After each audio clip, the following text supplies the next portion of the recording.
Excellent.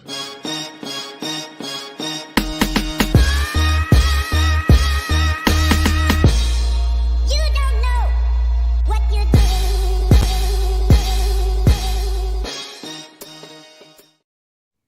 Welcome to an all-new episode of Much to Do About Nothing.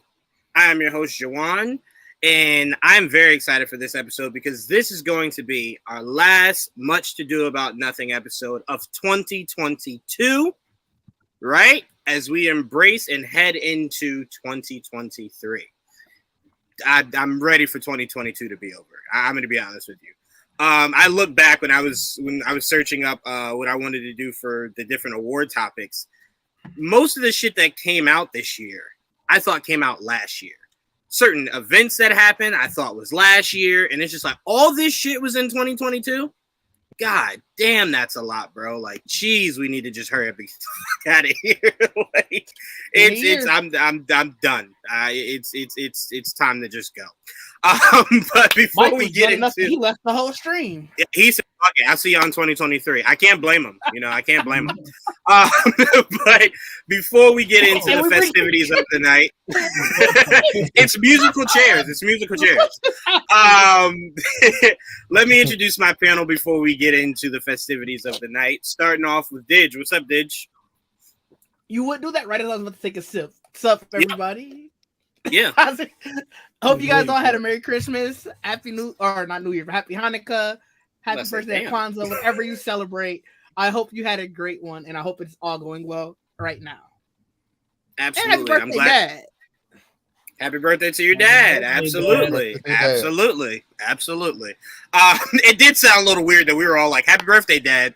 He's not all of our dads, but, To be fair out there to your dad. Gotta sign them papers. The way we said it was like a full family. Yeah, happy birthday, Dad. Happy birthday, man. We hope you enjoy it. I'm sure he's taking a nap right now. Hey, man. I'm sure we all would be loving to take that nap right now. Naps are hard to come by nowadays, man. I know that makes us sound like we old as hell, but they're hard to come by. Hard to come by, that's for sure. I be getting jealous when my cousins when they're sent to their room to go take a nap and they fight it. I'm like, you better fucking take that goddamn nap. Be a point in your life where you be begging for that shit. Go take it. You ain't missing shit. Next up, Trayvon. What's going on, Trayvon?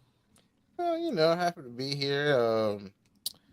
This list is a little difficult that you gave me. That's why I sent that message earlier. So I'm trying my best to get through this tonight. The list should not be difficult. I keep telling you, you just pick what you like. That's it. Boom, done, easy. Yeah, Welcoming back to What You Do About Nothing, Tristan. What's up, Tristan? Nothing much. I'm happy to be here. I'm glad you mentioned that part about it's his list because online people have really been acting up lately. Like when all these Critics Association post their best of the year, everybody's like, "Well, no, I didn't like that." But like, no, it's not about if you like it. It's people who voted on something. So for anybody watching, this is our individual likes. You don't have to like it. You don't have to except mine. Everybody, I'm gonna let y'all know mine is encompassing what the world should like. You don't like it, you're wrong. It's all right. We're ignoring digits. It's fine. Don't come at me. Don't come at me about the stuff that I picked. That's all I'm saying. I'm gonna be honest with you, Tristan. Once they hear how biased my list is, they'll just be stuck on that for a while. So it's okay. Don't you even worry. Every single one of us has enough hot takes that it'll be fine. Yeah. Except for Joel. Can I just put this out there? Joel is the only person that never gets attacked for his views because he works in the gray area. He always works in the gray area to where the audience goes, yeah, I don't know why, but I fucked with what Joel just said. It's like, no, what? Like, what? No, that's not fair. So Joel's the only one that absolves himself of the people attacking. I don't feel extremely one way or the other, so it's like I don't. Yeah. You are the balance of the force. That's what it is. That's what it is. But yeah, I've never seen Joel be attacked for his opinion. I've never seen it, and I don't like it. So Let's make sure we end the year right and only attack Joel's opinion, guys. I'll work on that for next year. If he mentions a certain movie, I'll attack him. Oh, well, okay. All right. That sounds good, Trayvon. All right. Well, we'll make sure we let Joel start every one so that it gives you the opportunity to attack. I like it. There's a lot of movies out there. You gotta be quality Christmas hangover content. Woo. Absolutely. Absolutely. Hope Christmas was good for y'all. We hope you guys had an awesome holiday as well. The award for best background goes to Joel. Okay. See this? See this? I'm gonna be on everybody's. After all that hard work I did to make sure you can see that PlayStation logo, I should have. Look I at love this. it, bitch. I think it looks great. Coming for Look at this. everybody. Look at this bias. Look at this bias. Look at this bias here. Okay, it's ridiculous. All right. It's a beautiful background. No, not your background. Literally this comment here. Oh, Literally this. this is after I'm gonna be out of everyone's head. All right. Last but definitely not least, Joel. What's going on, Joel? Chilling. I got a new wall art I'm gonna put up later somewhere. Figure it out. Is it the photo of me that I sent you for Christmas? Yes, it's with the wings and the cherries and yeah, that one. Yeah. Thank you. It's like All a little cherub. It's Make nice. sure. It sounds interesting. We're gonna move right by that. It sounds Trayvon, relax. Okay, use the napkin, wipe your mouth off. All right. Okay. Just I'll forward relax. that to you, Caroline. All right, guys. So, like we said, we wanted to do an award show to kind of sum up this crazy, gigantic, movie-filled, show-filled year that we lived in this year. Okay. So we're just gonna go through a couple of different categories, give our thoughts. And you guys, please react in the comments. Let us know what you think of our said picks and what. Oh, Mike, what's going on, Mike? Hi, technical difficulties. Wait, Mike, you definitely freaked out Didge because the moment you dipped out, Tristan came in. So Didge was just like, "What's is that like a swap? What just happened?" Yeah, I don't know what happened. I was like, what's going on? Hot pan. Here in Konoha, we call that the patented replacement jutsu. There you go. So- There you go. All right, yeah, There's I a lot respect of it. shit. I love it. Yeah. All right, so let's head into our first award of the night, and we are starting with Game of the Year. That's on the list. Yeah, no. I wanted to substitution. Fair. Whoever gets the job done. Didge, I'm gonna start off with you, man. What are you Elden going Ring. with for Game of the Year? I should have Elden guessed it. Ring. I should have guessed it. I think it was just one. It was so much fun, and it got people into a genre of games that a lot of people didn't really get into at first. Like there weren't a lot of people who were playing those Souls type game. Well, they had they had its crowd, but it didn't hit as mainstream as Elden Ring did. And what was crazy was it was so anticipated, and then when it dropped, where so many games can be like, oh man, it didn't live up to the expectations. It really did. Now, I know a lot of people might say God of War. I'm not gonna lie, I almost gave it to God of War, but God of War came out last month, where Elden Ring came out, I think February. We lived more of it this year. So I got to give it to That's Elden fair. Ring. I mean, that's fair. I also feel like God of War will be somewhere on this panel.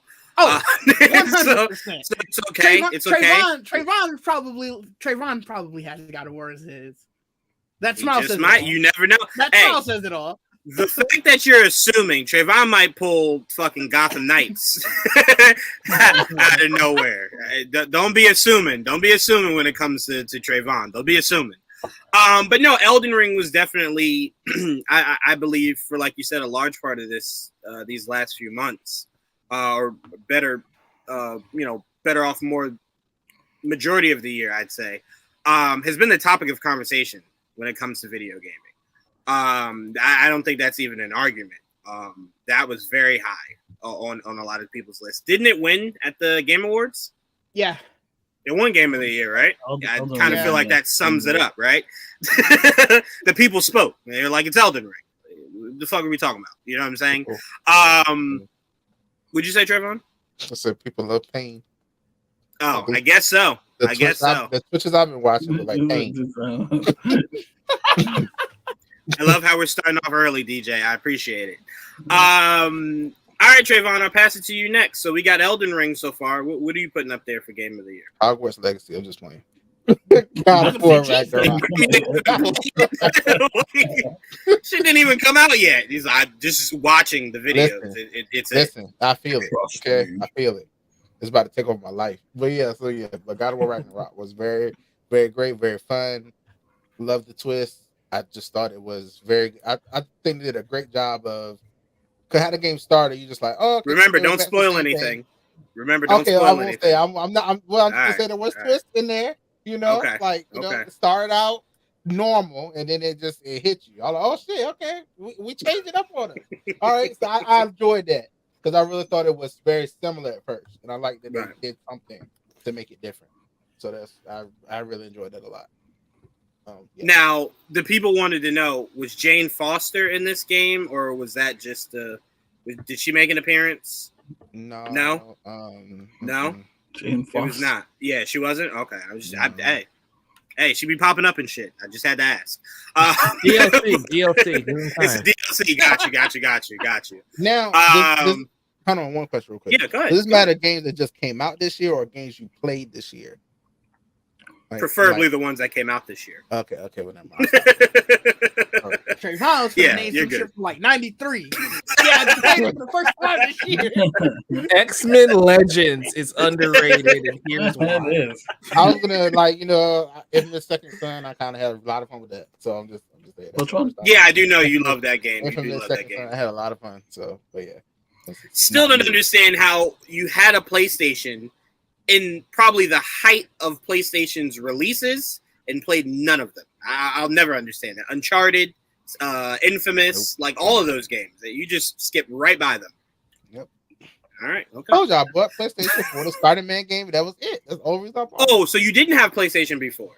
No, that's when I bought it. So wait, why do you always leave me? I bought the PlayStation 4. So let me ask you this: why do you always get quiet when I defend Xbox and you just allow Joel and everyone to shit on me for liking Xbox? I don't play much of anything. So. But you did only have Xbox until you got the PlayStation 4. Forever, I've had GameCube. I've had PlayStation 1. Oh man, just stop letting me get shit on, Trayvon. All right, you can you can at least put out an umbrella for me or something. I've had every system except for Dreamcast. Oh, that was the best one. You missed out. Dreamcast. Yeah, that was the best one. You serious? It's a shame. Hell yeah. That shit was fire. I played it, but I never had one. Oh nah. Yeah, never Dreamcast either. I had that almost as soon as it came out. That was the first thing I said. Yeah, I gotta go get this shit. This shit was fire. What's going on? What's going on? All right, so we got Elden Ring, we got God of War. Mike, what you putting on the list? Ragnarok. God of War Ragnarok. Sorry. I feel like God of War is just as good, so it doesn't hurt. You can switch off. It didn't come out this problem. year, so disqualified. I assume people would assume the one that came out this year, but you're right. God of War Ragnarok. Sorry. Mike, what is your pick for this year that came out this year? Gotham Knights. That is a joke. It is God of War Ragnarok. Oh, we can move on to the next part. So happy. I was like, wow. We're holding him to it. He said Gotham Knights. He does love Nightwing, so it all adds up. They gave Nightwing a Fortnite glider, and I still don't know why. And why can Jason Todd teleport? So for creativity, it goes to Gotham Knights. Though. Hey, Nightwing had the body. It's really Tim Drake that teleports technically. Hey, I'm gonna be honest with you, Mike. Before the regime change at DC, my biggest fear was we'd start seeing some of that shit on the big screen. So I had a couple panic attacks. I don't know what he was on my head now. I assumed the I'm on your head was about me not picking God of War, and now he's on Mike. Who knows? DJ, what is your pick then? Goodness gracious. I just want to say that he wasn't on mine, so stay there. Yeah, there you go. All right. Clearly, he didn't like God of War. Well, he might have liked God of War. But clearly, it wasn't his pick because he's on Mike's head too. God of War Ragnarok is just a perfect game. It's got an amazing story. It's got amazing gameplay. The side quests are involved enough to where you don't get bored even when you're doing those. And so for True. me, that's what makes God of War Game of the Year. Plus, I don't like, hitting myself in the head with Elden Ring. It's a well-made game. I just do not have the patience for that. I'm sorry. That's fair. Fair. It's not for everyone. I get it. It's fair. Yeah. Once Dig started talking, I immediately returned the game and said, "Nah, I'm not even going to take the rap." Yeah, I'm going to take this back. Put it right back on the shelf. You don't just want to play? No. Because once I open it, I can't bring it back. Right, exactly. So, go ahead and take it. It's a fun game, guys. Rub it in, you guys. Rub it in. Thanks. Oh, you can't return that hard ass game that you bought. Oh, listen next time. Listen, Dig was very specific when he spoke. Listen next time. Tristan, you should just play it. What you picking, Tristan, for Game of the Year? Get out of the way. I didn't really, I'm not really a gamer, so I didn't really play. But we Switch boys, though, Tristan. We Switch boys. Something had to come out for Switch. Oh yeah, but I'm definitely not voting for Pokemon Scarlet and Violet. That's just not happening. Tristan, I didn't even finish it. I returned it. I said I can't anymore, man. I can't. It's an inferior Pokemon. I finished both of them, but it was just so disappointing. Like, they really just played in our faces. Like, they didn't care. They just like, here, take it. And it was terrible. I think what makes it worse is that Arceus came out this year also. So it's like, how did you come out with a great game and then end the year with a subpar game? Like, how did you get worse?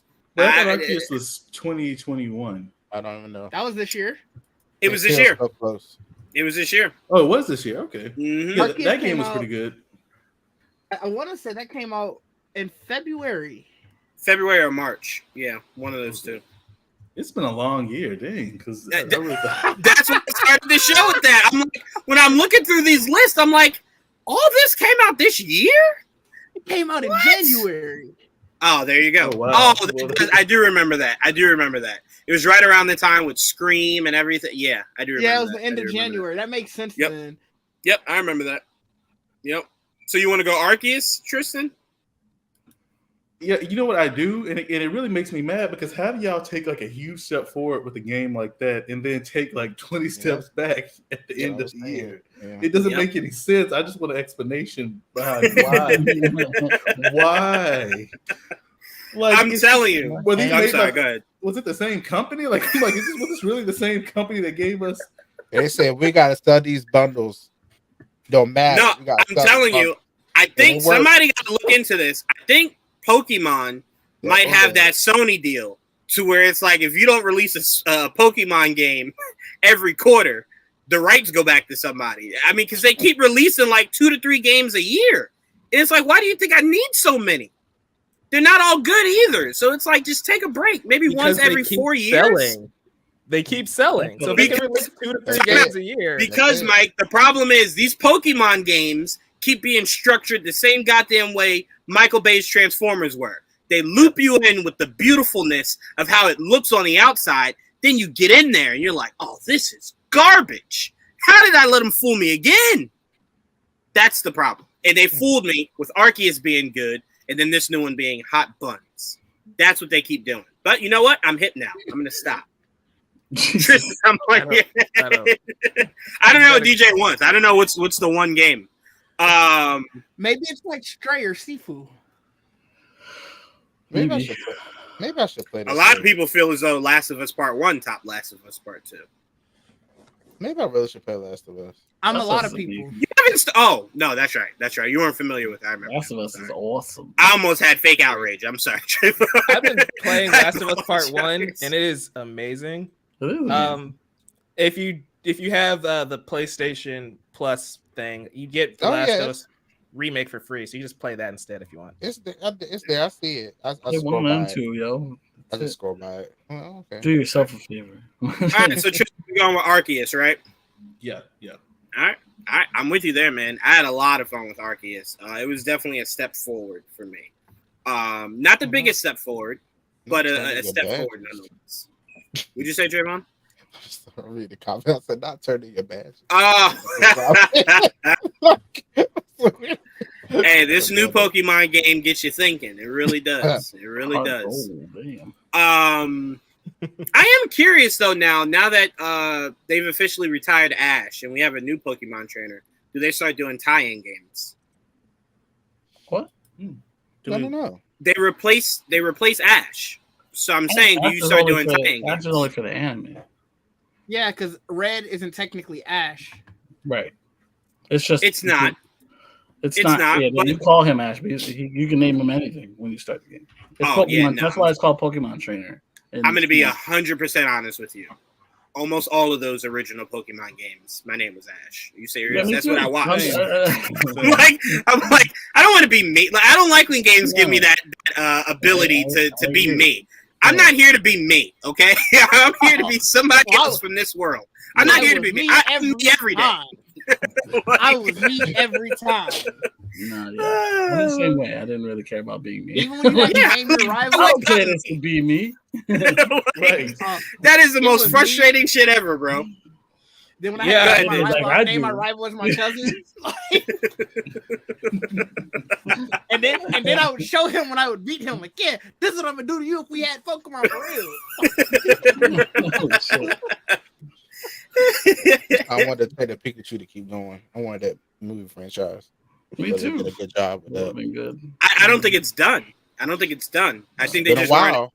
I just don't think they were in a rush to get back to it. I don't know if they know what they want to do.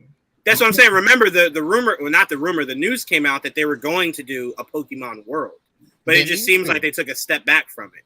Again, to me, you did a great job with that movie. To me, if you just want to take your time to make sure that you have an actual plan and everything can be above board, by all means, you do what you got to do. I'd rather that than you rush into a sequel that doesn't live up to the first one. So if you need to take your time, we haven't heard that they're done. Like, they're not going to do anything.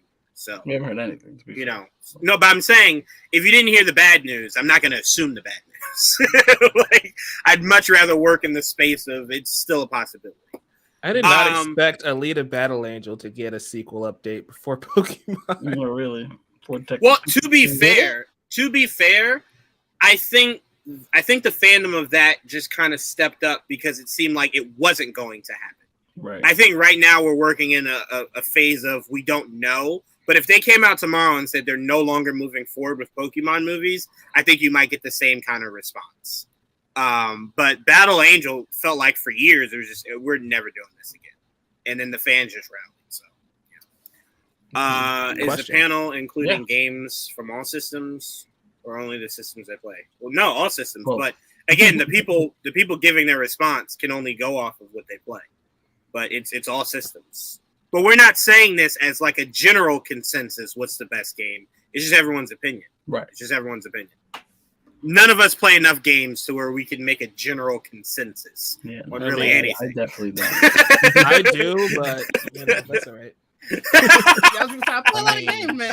I would definitely say, God of War Ragnarok. So all right, so Mike and Did, you guys are speaking for the universe? I am too. God damn, Trayvon. Okay. All right.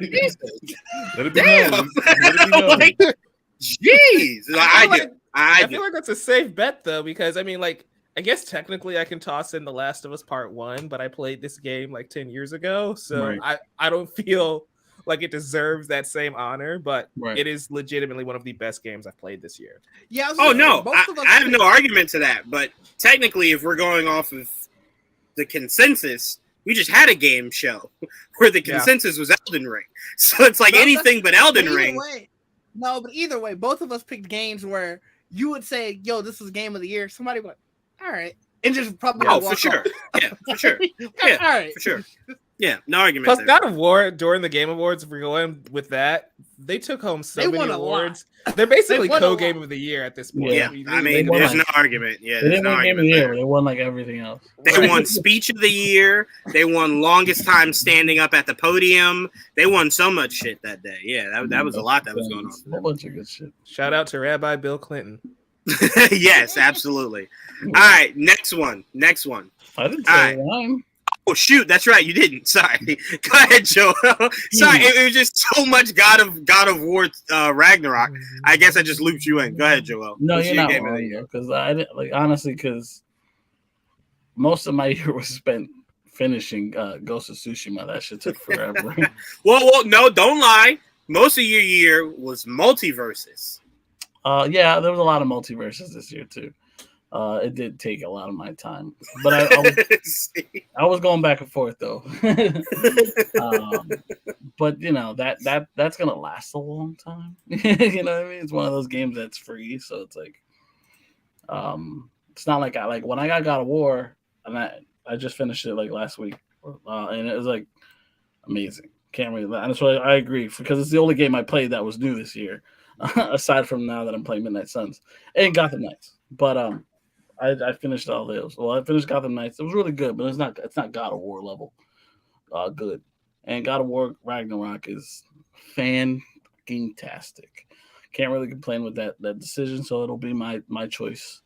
But I do want to give a shout out to Gotham Knights because I did enjoy it. I don't want to shit on it. And Multiverses was great too. Well, you can't be upset. Gotham Knights. You said a lot, and I didn't hear what your game of the year was. I'm gonna be God of War. God of War. Oh, it was God of War. Okay, yeah. I missed that. You gave through a whole. To be fair, his first few words were, "You're not wrong, Jawan." When I said, I just assumed you were going God of War Ragnarok, and his first words were, "You're not wrong." It's God of War. That is what happened. No, so you can't be mad that I skipped you, Joel, because I didn't even say mine. So I skipped myself too. So. Well, what is yours? I'm honestly gonna go a game that might make me seem a little, bullshitty, but I'm going Sifu. Played that shit, beat that shit, loved it. Yeah, I did. I did. But to be fair, I don't have PlayStation to play God of War, so I could never say that. You also can't say that, you just played this game, a game that you picked up late in the year when your choice was God of War. That came out last month. You can't use that against him. I thought you were talking to me. I'm like, I didn't play God of War. Oh, no, gotcha. I'm talking you to be fair, against him. To be fair, earlier in the year, I did play a bunch of Sifu. That's why I told you guys I hated it so much. Oh no, I take that back. I forgot. He shitted on Sifu. I take that back. I did. You're right. Yeah, you shitted on it hard. You're right. That's what I said. Be biased. I apologize to you, Joel. I now apologize to you, Jawan. You are wrong. But it was never a right or wrong thing that we joined in on. But okay. All right, I guess I'll accept that. Sure, I was wrong. All right. Character development. Character development as far as what? You realizing that Sifu is a great game. Oh, yes. That is my arc. That is my complete arc. Even though I say all the time I come on here and admit when I was wrong. But you guys choose to ignore that part. But I do. And I was wrong. Sifu's a shit. I love it. It's my game of the year. All right. Next up, let's go show of the year. And Tristan, I'm actually going to start with you for this one.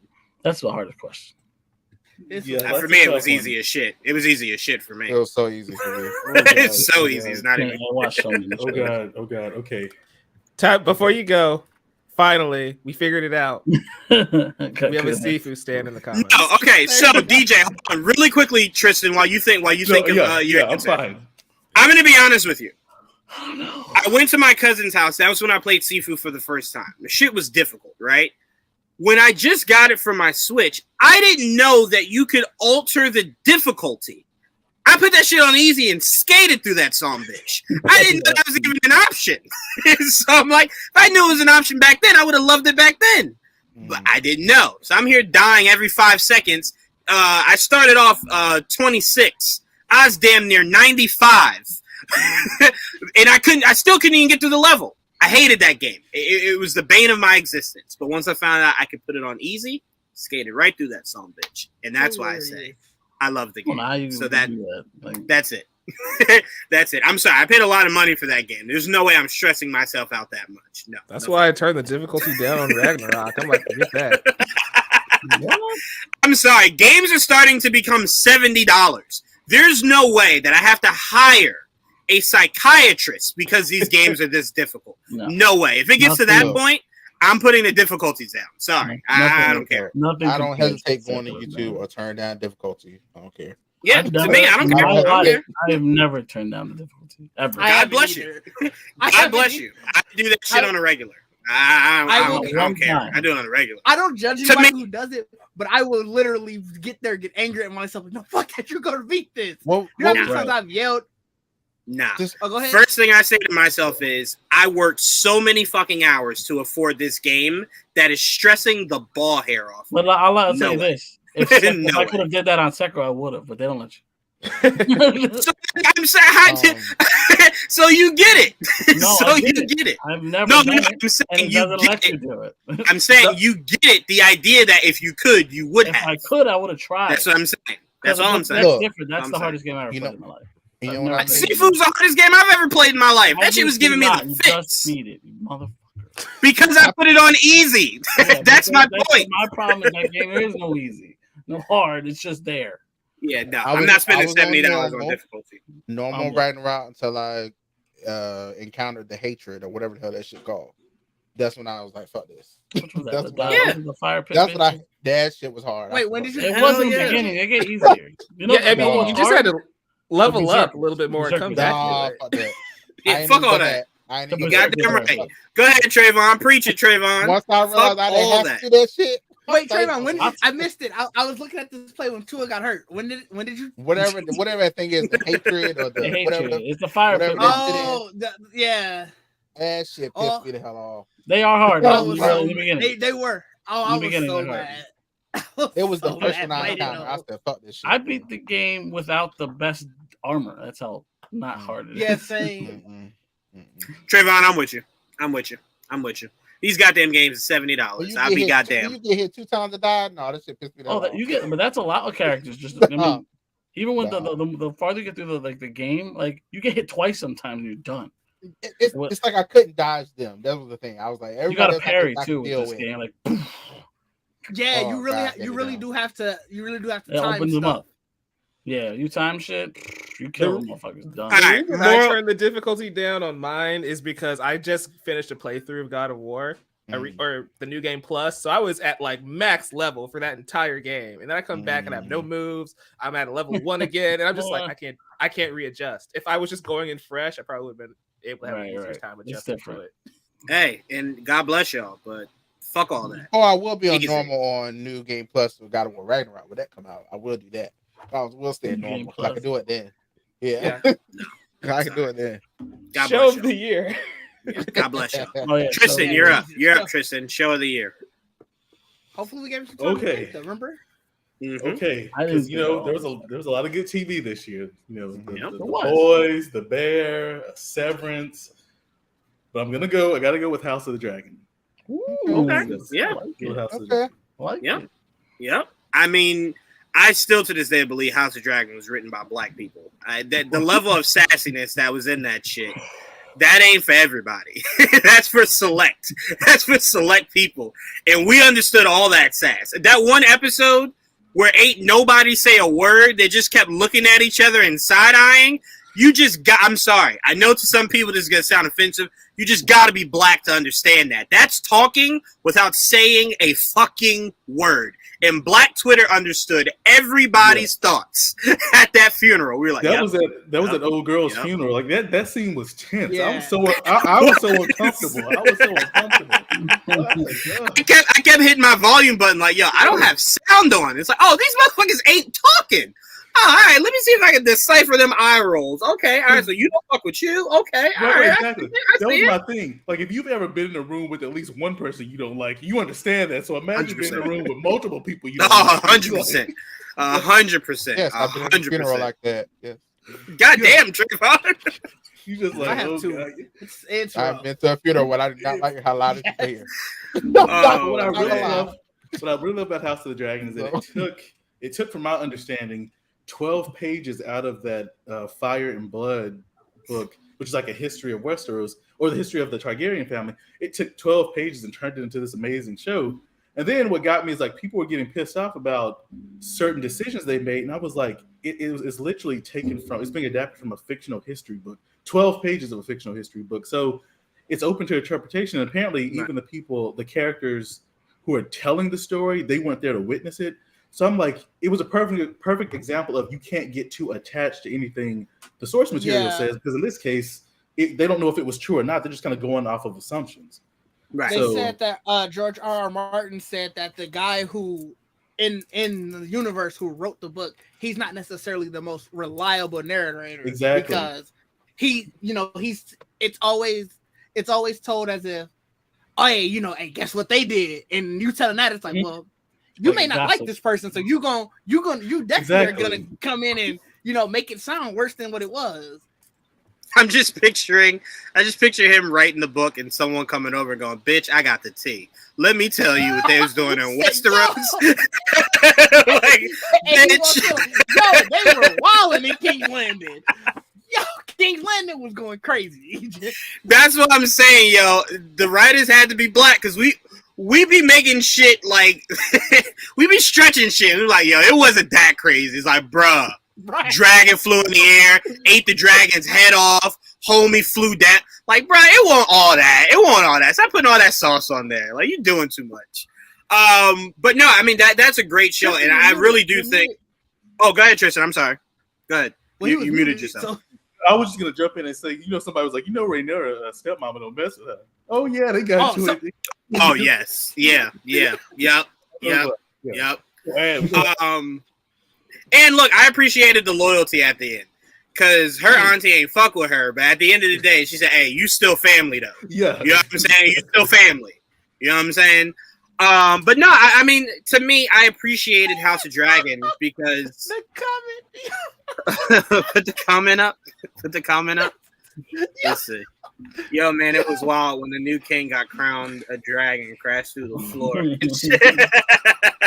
All those innocent people died. That is true. That is true. Flex on them. Should have burnt them, motherfucker. But I will say, House of Dragon was a fun time because all of Twitter just united, right? Like everybody we were all coming together, doing spaces together and all kinds of stuff. Like it's just a really fun time. Really fun time. So shout out to you, Tristan. That was a great show to start us off with for show of the year. House of Dragons was legendary. I think I'll probably remember that best for 2022. The year of House of Dragon. That's it. That's it.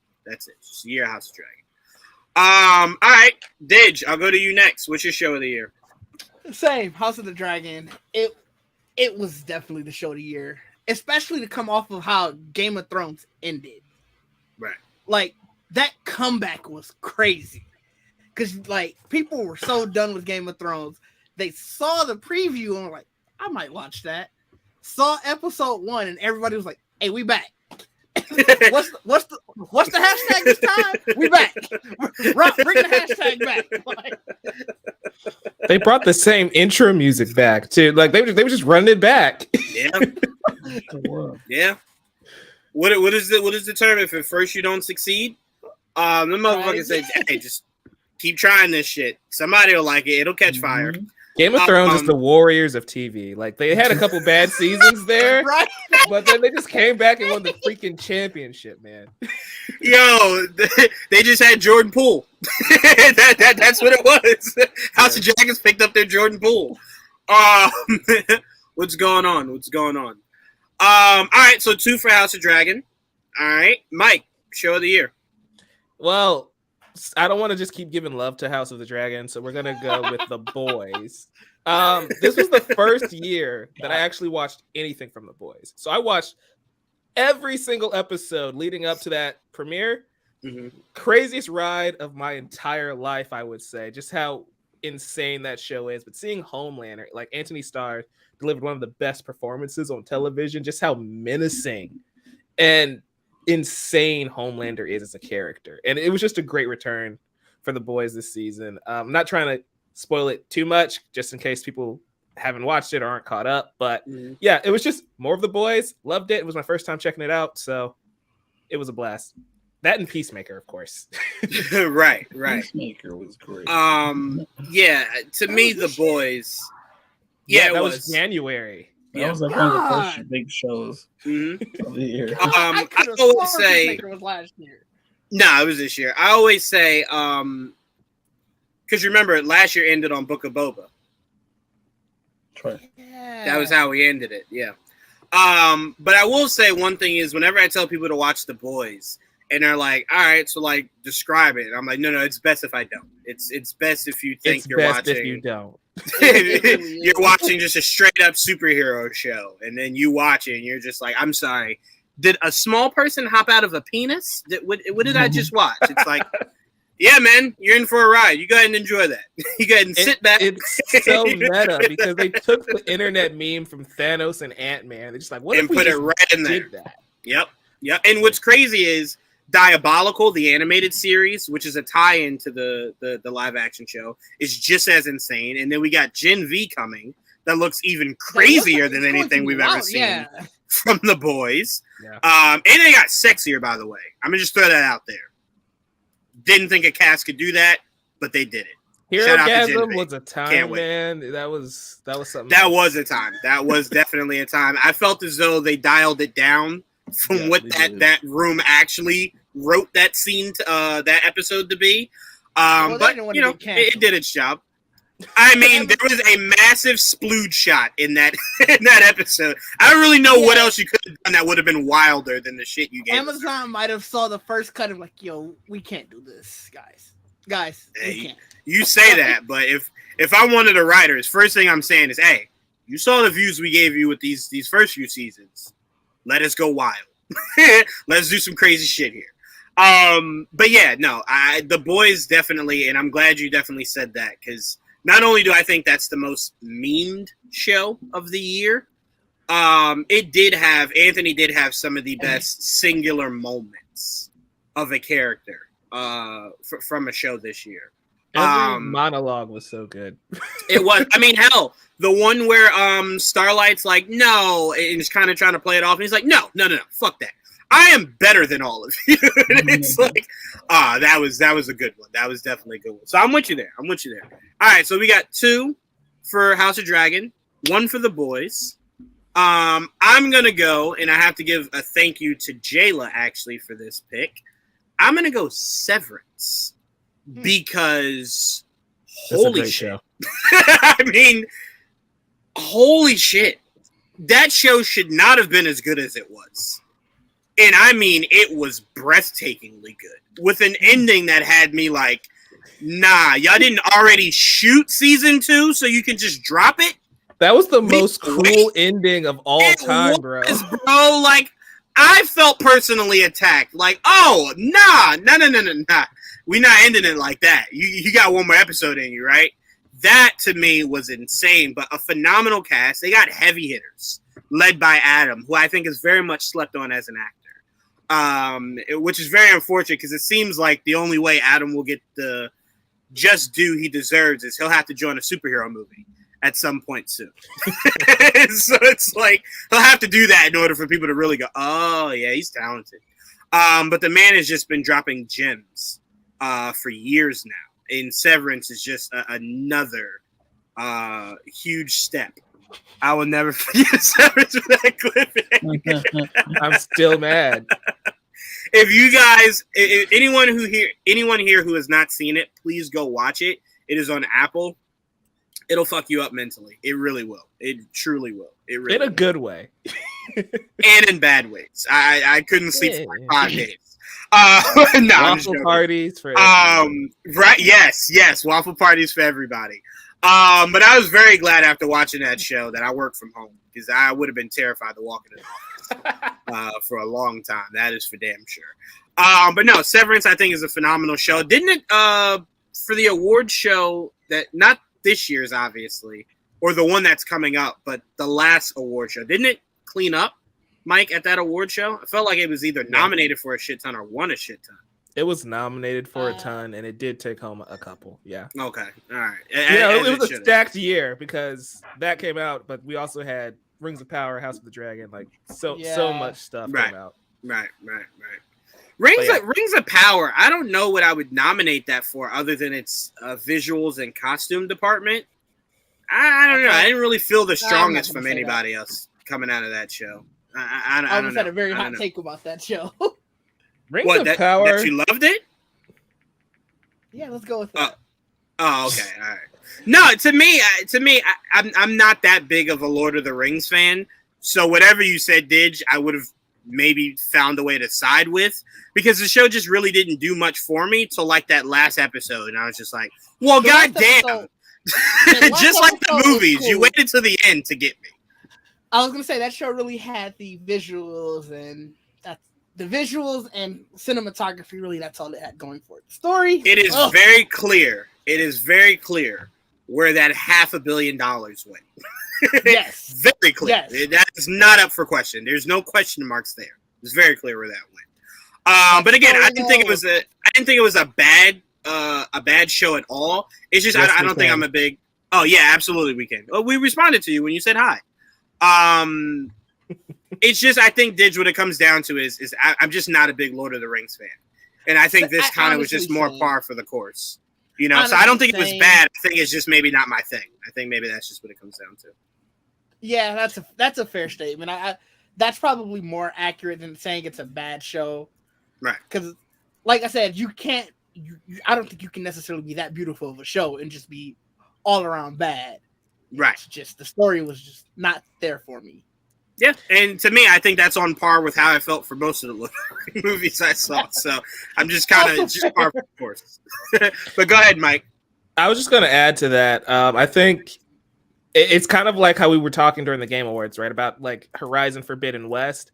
Mm-hmm. If that game comes out any other year, it wins Game of the Year. But it comes out with Elden Ring and God of War Ragnarok. Rings of Power suffers from the same thing where it comes out so close to Game of Thrones coming back.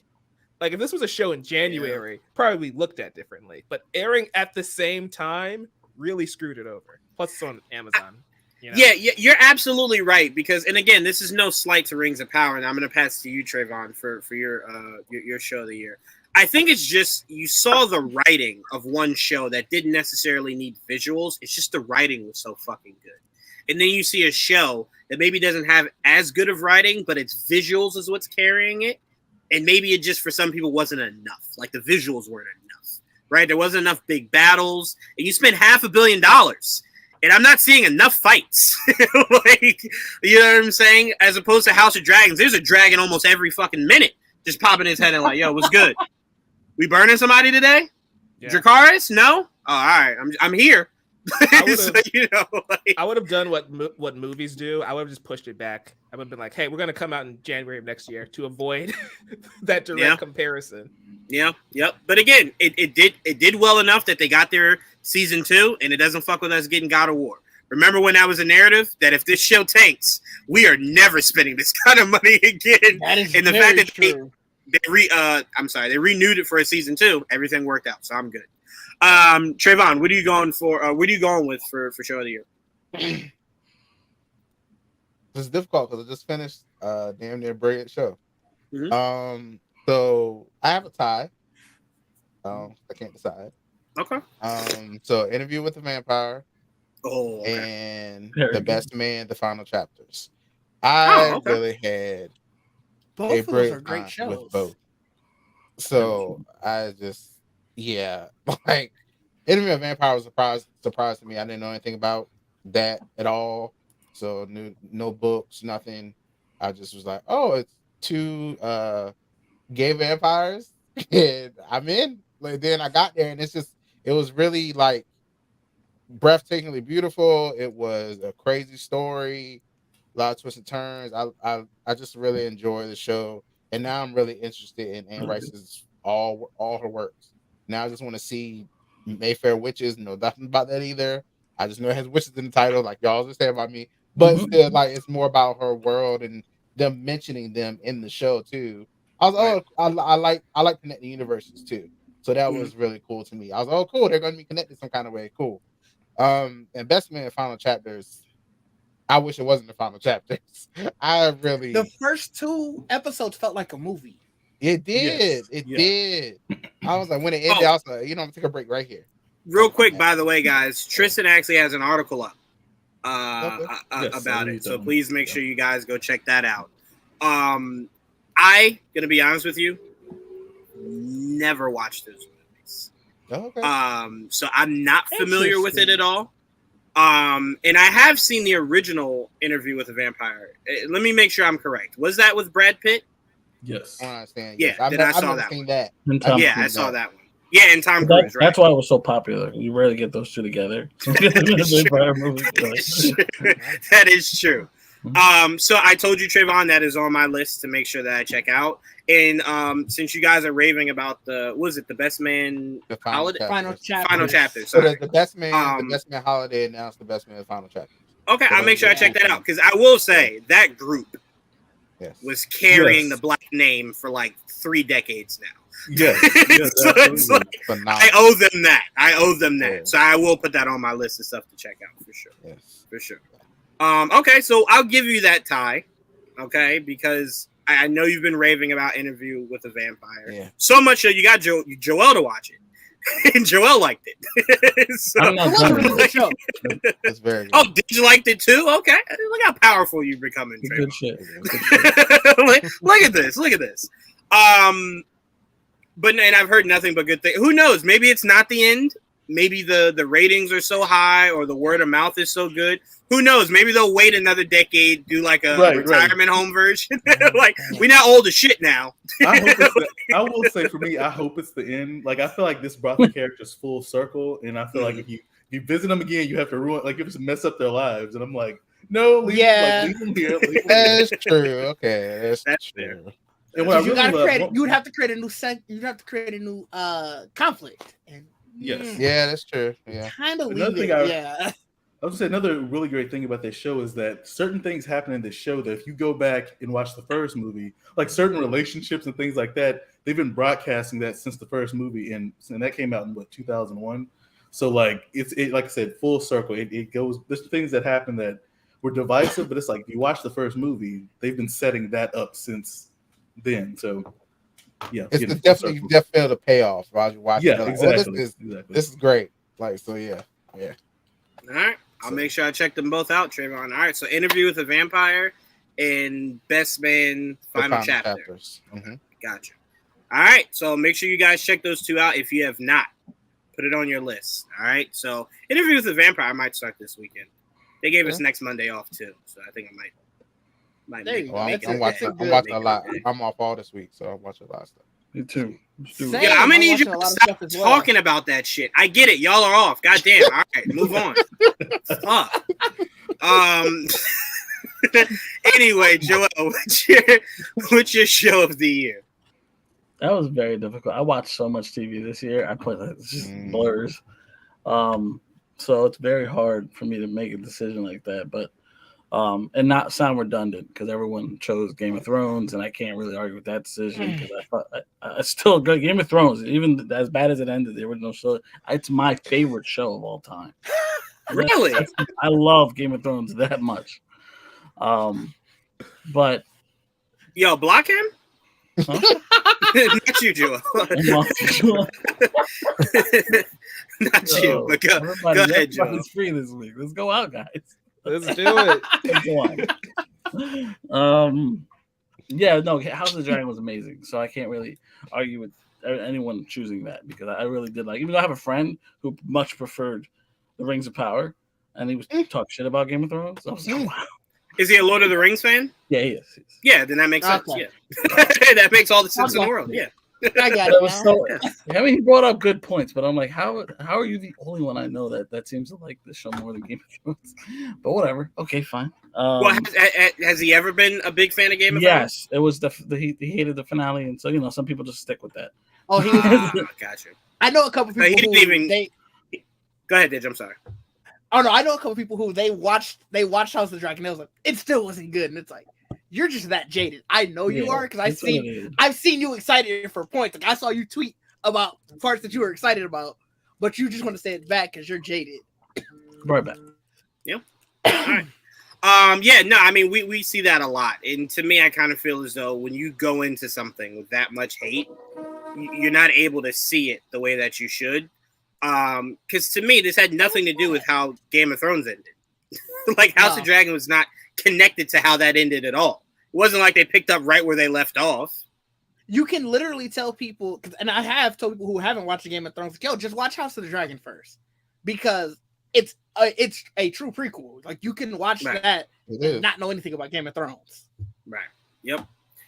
All right. Well, I don't know how long Joel's going to be going for, so we're going to move on. Then I'll go back to him once he pops back in. Tristan, I'm going to start with you for this one. Director of the Year. A director of the year, I would say Ty West. He made Pearl and X, and I really enjoyed those. Also, Mia. I know we haven't gotten there yet, but Mia Goth is her and Jenna Ortega are my breakouts of the year. Damn you, Tristan! Anyway, we got Ty West. I had no idea who Ty West was before Pearl and X, and I'm a huge fan now. So yeah, that's my pick. Damn you! I literally have here both Jenna Ortega and Mia Goth. Oh, all right. It's all right. I have a backup. It's okay. I love how he spoiled it. We're not even in that topic yet. I know. Yeah. He didn't stop himself. He was like, fuck it. Yeah, I said, because Mia Goth tied into what I was saying, and I was like, wait, Jenna Ortega. Your backup better not be my backup, Juwan. Because I feel like your backup could be my backup. Or my choice. My backup should 100% be your backup. No, I'm just joking. Because I'm gonna go actor now that Tristan stole my actresses. So my actor, no one has. So it's actor or actress. It's actor or actress. Yeah, it's either or you can do both. Are we still sticking with director right now? No, we're still sticking with director. No, we're still sticking with director. No, I just derailed that a little bit. Yeah, just a little bit. It's okay. For best director of the year, I'm gonna be honest with you guys. I had Matt Reeves all year. All year, it was Matt Reeves, and to me, that was where it was staying. Until Friday, where Ryan Johnson said, knock, knock, bitch, let me in. And I said, walk right on in, sir. Because what he was able to do with Glass Onion, I was so impressed with, because the first one seems so drama-filled, right? And the second one seems like a huge blend of drama and comedy, like a huge dramedy. And at first, I wouldn't have expected it to work, but he casted so goddamn perfectly that everybody fits in their perfect spots, especially the cameos that he brought in. I won't spoil it, but the cameos he brought in fit perfectly. So for me, it's a tie between Matt Reeves and that masterclass of a directing of the Batman, and Ryan Johnson keeping the shit. What's the franchise called? Knives Out. Knives Out. Oh. Or maybe Knives Out. No, it's a Knives Out. Okay. Yeah. Now I'm eager to see what the third one is. Where do you go from here? I know that was my thought heading from the first to the second. Go ahead, Trevor. There was a thing I saw on YouTube that he explained, we kind of like mapped out the first scene we see in the movie or whatever. Well, where everybody meets up, basically. And I don't know if you've seen that, but it was really fun to have him explain it. And then the little things the actors were doing that he didn't tell them to do, that they were doing, like they were showing character. I thought it was really cool. So Ryan Johnson to me, cool. Ryan Johnson to me is a phenomenal director that I think a lot of people that aren't necessarily movie fans, I think they just hold Star Wars against him so much that they ignore the fact that the man has so many masterclasses outside of Star Wars. So for me, it's just good seeing Ryan Johnson do good, and I say this as somebody that hopes he never gets back into Star Wars. But his stuff outside of it is fucking golden. It is golden. So I'm going Matt Reeves / Ryan Johnson as my director of the year. I just couldn't. I couldn't. And I think it might be, Mike, you always tell me this, that I'm so prisoner of the moment. And I am. Because I just saw Glass Onion Friday. And if I had maybe another week, maybe it would have just been Matt Reeves. But Ryan Johnson got a chokehold on me over this. Ryan Johnson's on my list too. So you're not wrong. Oh, all right. So it makes me feel better. Thank you. All right. So before I go to you, Mike, I want to go back to Joel really quickly. Joel, what was your show of the year? How many did I miss while I was gone? No, we only did director of the year. We only just moved. I swear you guys talking about actors before I left. But all right. No, Tristan started to derail us a little bit, but we brought it back to director. My show of the year, it is gonna be Game of Thrones, but there are a lot of, I loved Peacemaker. I think that should go out there because I don't hear anybody talking about it. And it's because it was in January. People forgot. Yeah. It was so close to last year. I thought it was last year. Exactly. It's so close. I thought Peacemaker was great. Oh my god, Abbott Elementary. I don't know if anybody watched Abbott Elementary. So good. The best comedy right now. It's a very good. Abbott Elementary is awesome. Yes, it is. It's the closest thing I've seen to like The Office in terms of like similar type of comedy, but not as thing. But it has the same feel, and that's what I love about it. So I want those are like some shout outs. But yeah, I think Game of Thrones still is my favorite. I'm biased also because I love the world of Game of Thrones, like I just told you. But yeah, it's hard to say.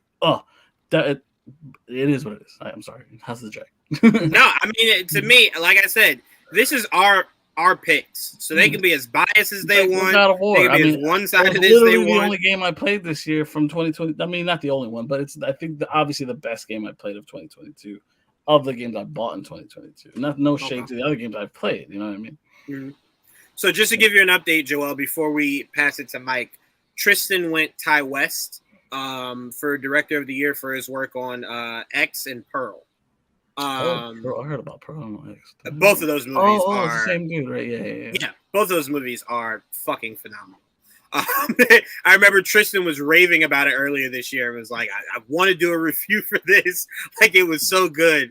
And I finally saw it, Tristan, maybe about like in October when Showtime put it on there for free. I watched it and was like, man, I feel really sucky that I didn't go see it in theaters because it was like really, really, really good. But yeah, so that Tristan's was Ty. I went because I couldn't choose between the two. I went Matt Reeves and Ryan Johnson for the Batman and Glass Onion. Both. Mm-hmm. Right. I mean, that's why I was just telling Mike before you pop back in. I'm very prisoner of the moment right now with Glass Onion. See, guys. So if I had more time, I probably would have just stuck with Matt Reeves. But I was saying for the entire year up until Friday, it was Matt Reeves, and I hadn't even considered anybody else. That man did things with Batman that I thought could never be done on the big screen, and he did them all. So it was like, well, I mean, you won in my eyes, so there you go. One boy wonder short of the hat trick. That was it. That in a better cape, and I would have legit made a religion dedicated to Matt Reeves. He was just two things away from it, and he has a chance to hit them both in this sequel. So if he can hit them both in this sequel, my shrine will be of Matt Reeves behind me. But Mike, you're Director of the Year. Yeah, well, initially this was hard because I was thinking about Ryan Johnson, and Ryan Johnson for me is an easy pick. I've loved every single movie he's ever made, so that's an easy call for me. But I'm gonna go with S.S. Rajamouli, who did RRR, the film from India, Tollywood. That movie is so hard to put together when you really think about it. It is an action movie. It is a romance. It is a musical. It is every genre wrapped up into one. And the fact that he found a way to balance all of that and to make that 3 hours go by so quickly. It's the easiest 3-hour movie I feel like I've ever seen because it feels like I'm sitting there for an hour and a half. So I feel like that the direction on that film, it's so unique. It's so bizarre that I have to give it to him. Ryan Johnson is great. Love his work. Love Glass Onion. It's my second favorite film of the year thus far. I'm still catching up, but yeah, he edges Ryan Johnson out just a smidge. I get you. I definitely get you on that. AJ, as we know, swears by that movie also. So if you follow AJ, you've heard about this movie relentlessly. It's definitely something I told you I may or may not check out. I saw the trailer. That movie is so long. What the fuck? Just the poster, then the trailer, and I'm just like, I don't know. This is gonna have to be one of those. It pops up on Showtime, and I dedicate time to watch it. It's on Netflix. It's gonna. It's on Netflix. Yeah. It's on Netflix. Oh, okay. Okay. Watch it. Pause it. Come back if you need to. It's fine. You know. Oh yeah. I'll just do with that like I did with the Irishman. I fell asleep on that movie like 4 times because I watched movies too late, and I didn't. The first like 3 times, I didn't realize it was 3 hours long. I usually start movies at like it's 11 o'clock. Whenever something on Netflix is that long, you just got to break it up like a book. That's how I got through The Irishman. That shit was just a book for me. All right, chapter 1 is this hour. I'll give you this hour. That. It says, hey, this is part 1. This is part, just like they knew that you were going to have to pause. Yeah, there you go. So then boom. I realized that the last time I watched it, like I said, the first couple of times, I'm like, I'm going to just watch this all 3 hours. And it's a long ass movie. I get too tired and I'm like, bro, I'm just going to end up falling asleep on this. So I'll fall asleep on it.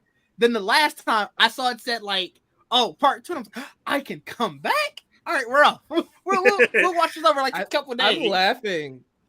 I'm laughing at Didge for falling asleep because in the first 20 minutes, we see a guy fight a tiger and we see another guy fight an army of 100 men. It's not because I was just that tired. Like, it's like, you know how you try to fight to stay awake to watch something because you're enjoying it? And you're just look, it's Didge, over. I gotta support you here because I was talking to my grandfather, right? I was going through, I like to end my year to make sure that people in my family that I care about, they caught all the superhero shit in the year, right? Because I hate when we get to something new and they're like, oh no, I didn't see that. I don't accept that shit. We end the year with you being caught up, right? So I'm like, you saw the Batman, right? And he goes, no, I fell asleep. And I'm like, I'm sorry, at what point? I'm like, at the end credits? And he's like, no. Like the first 20 minutes. I'm like, the first 20 minutes are like some of the greatest fucking filmmaking ever. What do you mean you fell asleep? Tired, man. No, but then he hits me with it was dark outside. I was tired. I'm like, none of that shit matters. I went to see the movie at night and I was tired as hell, sat through the full almost 3.5 hours it felt like of that movie and enjoyed all of it. There's no excuses, okay? So did a movie at 11 that o'clock movie at night. It don't matter. It's not a good that movie. R. You watch it, okay? Forget about the time. Mike said it just blows by. I watched it now, but I'm saying with the first few times that I tried to watch it, let me tell you, don't start a movie at like 11 o'clock thinking you about to get through a 3-hour movie that night. That's I don't trust myself. I'm not holding back to seeing Babylon. I didn't know Babylon was over 3 hours. I said, yeah. Is it? It's over 3 hours? Yeah. Well, I think it's a little. No, it's just about 3 hours. No, the theater says 3 hours and 8 minutes. I said, damn. I was like, I went and saw it on Christmas Eve. It was a lot. That movie was it good, Tristan? Oh, wait a minute. Take a long time.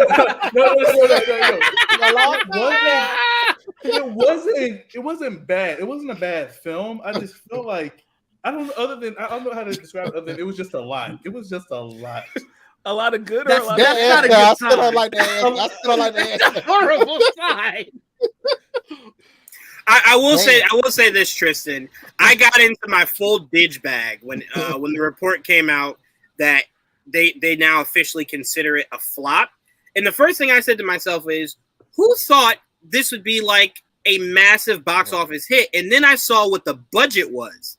Their budget was $80 million. Yes, you spent more to make this movie than Deadpool did to make a movie about a superhero. That is utterly ridiculous. Margot Robbie, that's crazy. The bag, man. It's the cast. No, you can't even say Margot Robbie. If you think Margot Robbie got a bigger bag than Brad fucking Pitt right now, like Brad Pitt's on a resurgence, that's a bag and a half. It's also wild to call that movie a flop though, with all of the weather that happened this week. Like, it was legit a blizzard. All right, like, Didge. Hold on now, Didge. Tristan had to take a full-on break before he responded. Maybe that shit, good weather, bad weather, no weather. No. It's not a bad movie. It's not a bad movie. I don't think it was promoted well, for one. I agree. You didn't give it. He's right though. You didn't give it any grace. You did basically this. See it, right? And then when I saw it sometimes, I said, "Yeah, streaming." I mean, I also think a movie. I ain't doing it. I also think, to me, that your bigger problem was your budget being that high for a movie that you obviously wanted to be looked at as like an Oscar like an Oscar potential movie. To me, when I look at movies that are Oscar potential, I don't look for them to be box office hits, right? Because they're like, to me, I kind of view them as like niche films. Like you have a certain group of people that go see these movies, so they don't need to be box office hits. But when you spend $80 million, you better fucking be a box office hit, because that's a lot of money for a movie that wasn't like, I don't know, a character whose hand can get chopped off and slowly grow back. Like, or it was a guy in full titanium suit or some shit. Like, 80 million is a lot for a movie that just doesn't seem like it should have been $80 million. Did it film was the perfect like the height storm of the pandemic? You said, did it film in the height of the pandemic? Yeah, I'm just some COVID cost. It probably did, considering it's 2022. Yeah, I assume it had to have shot it in the middle of 2021. I think it just comes down to, like we said, Brad Pitt, Margot Robbie. That shit ain't cheap. It was just a perfect storm. Like the reason they gave them that big of a budget is because La La Land made almost $500 million. Right. So they probably figured, hey, if we make half of that, we're still clear, right? Yeah, but it's true. coming off. Directed that. Yeah, it's coming off of that. Yeah. Wait. I forgot about the funniest part. Like so. But it was pretty ironic. So before the film starts, Margot Robbie and the I'm forgetting the actor, he's like a newcomer. They were like, "Yes, thank you for watching this movie in theaters. It is meant to be seen with a full crowd." And there was like 4 of us in there. It was like, "Oh wow!" Not everybody should be doing the Tom Cruise thing where they're thanking you before the movie because you're not Tom Cruise. I looked around like, "Oh, there's like me and 3 other people in there." Okay, you just look around and you go. You guys were at least kind of a crowd. You showed up, and that's who the crowd. Maybe they waited too long after La La Land. That was pretty funny. Maybe Trayvon. Yeah, but it's coming off of La La Land, so I get why they thought the budget would work. But one, the storms and the cold just kept me from going to see this movie. Which is when did La La Land come out though? La La Land come out. Yeah, but okay, so what I'm saying is, I get you guys' point, but I would have liked to have seen if something else substantial came out around the same time, same thing, storm and everything, and see if that drew a bigger crowd.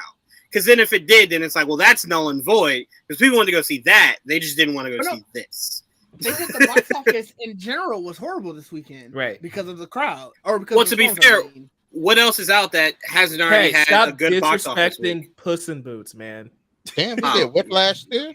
To be fair, guess who did go take his nieces to go see that? I did. So I did brave the weather.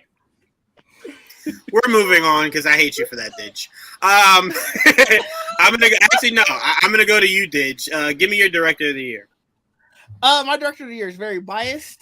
It's because of everything that had to go into filming that movie, especially the emotions and everything. Ryan Coogler. Yep. You scared me for a second. I thought you were about to say James Cameron. I almost fist fought you. I'm sorry. I almost fist fought you. The whales, man. Those beautiful whales. I almost fist fought you. We almost had to fight for a second. Hold on now. Wait a minute. Okay. No, Ryan Coogler, I believe, had a very difficult job to do. That certain people didn't like, certain people loved. There was no way to do that movie perfectly, though. Is the point. So the fact that you got it somewhere in between, right? I think he did an amazing job. Yeah, I agree. Good. I completely agree. Great. And he answered the biggest question I always had. Great. Like, bitch, I needed T'Challa. I'm sorry. You're gonna have to fix that shit. And he's just like, I got y'all. Don't worry, we here. So I appreciate that. To me, that was the cherry on top. Like, good movie, and you answered my biggest question? Well, yeah. Goes to you. All right, Ryan Coogler, Trayvon, director of the year, The Daniels. Who's The Daniels? Everything, everywhere, all at once. Not a bad. Okay, Mr. Mustard, PhD. Okay, all right. I did not know the name. My apologies. Okay, that's not a bad show. I didn't recognize the name, right? Yeah, not at all. Trayvon, you were nodding your head with Didge. Is that also your director of the year? Yeah, that was a amazing feat to accomplish and do it as great as he did. So Yeah, I can't put anybody else above that to me like this year. Can't disagree. So not at all. Not at all. And it's sitting at a nice what was it, Dig? 800 milli right now it's sitting at in the box office. So I think it's sitting at a nice 800 milli. I think that's like their average this year. I will say, Trayvon, can I say I'm shocked? Why? I thought you were gonna go Black Adam. I thought you were gonna go the director of Black Adam. You swore by that movie, so I thought that's where you were gonna. No, I love the movie, but that was like, that didn't have to go through what did. That is also very true. Fun action movie. That's also true. Guess where Black Panther: Wakanda Forever first premiered, like theatrically? Where? Iceland. Random, right? It was so random. I had to bring it up.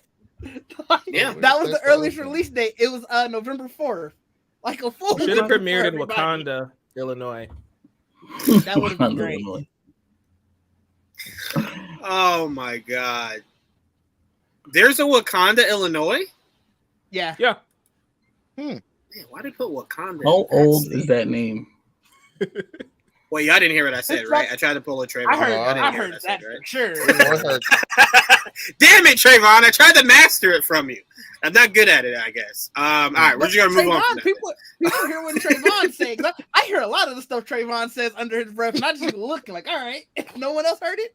Okay. Trayvon just always does it while I'm talking, so I'm like, I'm hearing myself. So I'm like, I don't be hearing all the time what you be saying, and that should be fucking up my train of thought. Like, no, did I just hear someone? What the fuck? What was just said? What just happened? Joel, who's your director of the year? Well, I haven't seen The Glass Onion yet, so I can't use Rian Johnson. And I wanted to lean towards Matt Reeves because. Oh wait, hold on. I'm sorry. Hold on. You just threw me all the way off. I thought you said I haven't seen it yet, so I can't say Ryan Coogler. I'm like, bitch, we saw that shit twice. Like, what are you talking about? I got you. You didn't say Coogler. Okay, I'm sorry. Continue. You almost had me going crazy for a second. He said Johnson. That was like, I don't know how you misheard that. I missed it. I missed it completely. You heard Ryan. I'm sorry. Like, wait a minute. Yeah, I'm like, we saw this together twice. Go ahead. Ryan with a Kobe and Shaq I didn't see Ryan with a Y. I saw twice. Yes. So I wanted to go Matt Reeves, but I'm like, I'm gonna probably use that movie 2 other times during this conversation. So I'm like, God damn. 2 other times. What other times do I have here? Look at it. Yeah, I get it. Yeah, So for me, I'm like, I was gonna go Ryan Coogler too, because for the same reason. So I just wanted to give some love to Black Panther because, man, that had to be incredibly difficult, and he pulled it off. So absolutely. All right, let's move on to our next one. That was a great topic, guys. That was good. A lot of good picks there. I love the convo, by the way. Green Lantern is better as a show. I'm not against that at all. Yeah. I'm not against it if you're doing the exact show that they were doing before. You keep that show 100%. I don't need that shit on the big screen. The big screen needs to be either Hal or Jon Stewart. Those guys can 100% be on the show. So I don't disagree with that at all. Yeah, you're not getting what you just said, but we're definitely getting some Green Lantern. That's all that matters. Yeah. Brightest day, blackest night. All right. Breakout actor or actress of the year. Tristan, I will let you start since you essentially gave it already. Yes. Go ahead, lead us off. So I tweeted about this recently. I was like, it's crazy that I didn't know who Jenna Ortega and Mia Goth were before this year. Same here. And like, I'm such a huge fan. Like Jenna Ortega, I mean, like, I'm a huge fan of the Scream franchise. So I was like, okay, she did pretty good in Scream earlier this year. But then she just, it was the Fallout, Studio 666, American Carnage, Wednesday. Like she was everywhere this year. So she's been amazing, and of course Pearl and X, like Mia Goth has done an excellent job. So yeah, those are definitely the tie between those two because they've both just really blown up this year. Absolutely. Those were originally my picks. I was gonna go with, but I put an honorable mention just in case, because I know you, Tristan, and I felt like you might say one of them. So I'm like, I had an honorable mention, but this person truly, I believe, did have a breakout year with their performance. Because I think it's also difficult the performance they had to pull off, and that's Tenoch Huerta. Tenoch Huerta. That's what I said. Thank you. I thought he had a breakout performance this year. With to me, if I close my eyes, yes, okay, beautiful too. Thank you, Trey. When I close my eyes, that is indeed Namor, right? That is Namor that I've read for years. That is the Namor I've always wanted. And they just did so much with that character that I can't wait to see where he goes from here. But I think it was a really good breakout. And it's so funny you what you said, Tristan, about not knowing Jenna Ortega. It's mainly because she had like a Disney upbringing. So it's like, unless you watch the Disney Channel, you had really no idea who she was. Her having the most terrifying death scene in Scream, or not death scene, I'm sorry, torture scene really in Scream was a great way to start off for people. And then to rebound that with X was also just like, I love her. Like that's just really all I can kind of capsulize. And then she says, let me hit you with Wednesday real quick. And it's like, well, goddamn, girl. Like, you did it. You literally checked all the boxes in 1 year. You are now the it girl. Or you should be, between her and Mia Goth. They should be the it girls right now. So I agree with you, but Joel, what was his name again? Tenoch Huerta. That's what I said. Thank you. That is my breakout star of the year. So that's what I went with. Good picks for you, Tristan. I enjoy mine a lot. Mike, breakout actor or actress of the year? To me, it has to be Jenna Ortega, right? Because as much as I love a lot of like new performances or actors that have broken out this year, like you just said about Jenna Ortega, she has been in like 4 or 5 different things this year alone that make me go, dang, girl. Okay. So like, I don't think anybody can top the level of output for me, where I think if she had X, cool. If she had Scream, cool. If she had Wednesday, cool. But she had all 3 and then some. So for me, it's Jenna Ortega. Yeah. To me, Jenna Ortega had the Michael Jordan season this year. It's like I won the finals and Space Jam came out. I'm undefeated. It's like, oh, shit, yeah. Like, yeah, no, that lines up. But no, I really do think, and to your point, Mike, and to your point, Tristan, when we look back, right, if she becomes this megastar, we will look back at 2022 as one of the singular biggest years for a new actress, right, or a new actor, period. Because it's like, it's very rare you hit 3 massive hits in 1 year. And you could argue Scream was a hit. You could argue X was a hit. You could argue Wednesday was a hit, right? So I'm like, to get all 3 of those in 1 year, I mean, there's just, I don't know many people that are pulling those kind of numbers. Outside of Bradley Cooper, I feel like Hangover, Limitless, and Guardians were not that far from each other. Like, Bradley Cooper and Benedict Cumberbatch, because Benedict Cumberbatch is in everything. That is also true. That is also true. I saw Benedict Cumberbatch in a movie that went straight to DirecTV, and I'm like, what the what? Like, when did you even do this? Brian never stops. What's happening here? Never sleeps. But all right, Didge, breakout actor, actress of the year. Amber Mid-Thunder. Let me tell you how much I loved fucking Prey. Yeah. Prey was so good. Yeah. And she carried. That was her. Now, that movie was built on how good she was as an actor. And she was so good that I didn't know who she was before. And I'm like, I'm looking for the next thing that you're in now. Like, I have to see what the next thing you're going to be in so I can make sure to watch it outside of Avatar because it's like, right. I was going to watch Avatar regardless. So what's the next thing I'm watching just for you? And I can't wait to see what that thing is. I mean, so what you're saying, Didge, is that Mia Goth, Amber Mid-Thunder, and Jenna Ortega need to be in a movie together. That's what you just said. Is that what you just said? I'd be there day one. I'd see if there's a way to buy tickets from an announcement. Like, didn't even start filming yet. Like, can I buy my tickets now? They didn't announce it. I'd be in the theater. All right, I'm waiting. Just just play the movie. We didn't even film it yet. I don't care. I'm here. All right, I'm ready for this shit. I'm watching the on set. Like I'm watching the movie. I don't need the special effects. I watch this part. Amber Mid-Thunder was so good in Prey that it makes me mad that in Avatar: The Last Airbender, she's playing Princess Yue. Great role. Right. I'm sure she's going to be great, but that means she's only going to be in like 2 episodes. You never know. They might spice it up a little bit, make her matter a little bit more. And then that would make me upset because now you're changing the lore here. She might not even be in that many because remember, they're condensing it to 10 episodes. She might be in an episode. She might be in 10 seconds. Final episode. Dude, you might just hear her from the back. Yeah. And it's like, oh, that was it? That was it. That's all we could afford. Kids up and made her Katara. I would have been happy. That would have worked. I wouldn't have been mad at that. I wouldn't have been mad at that at all.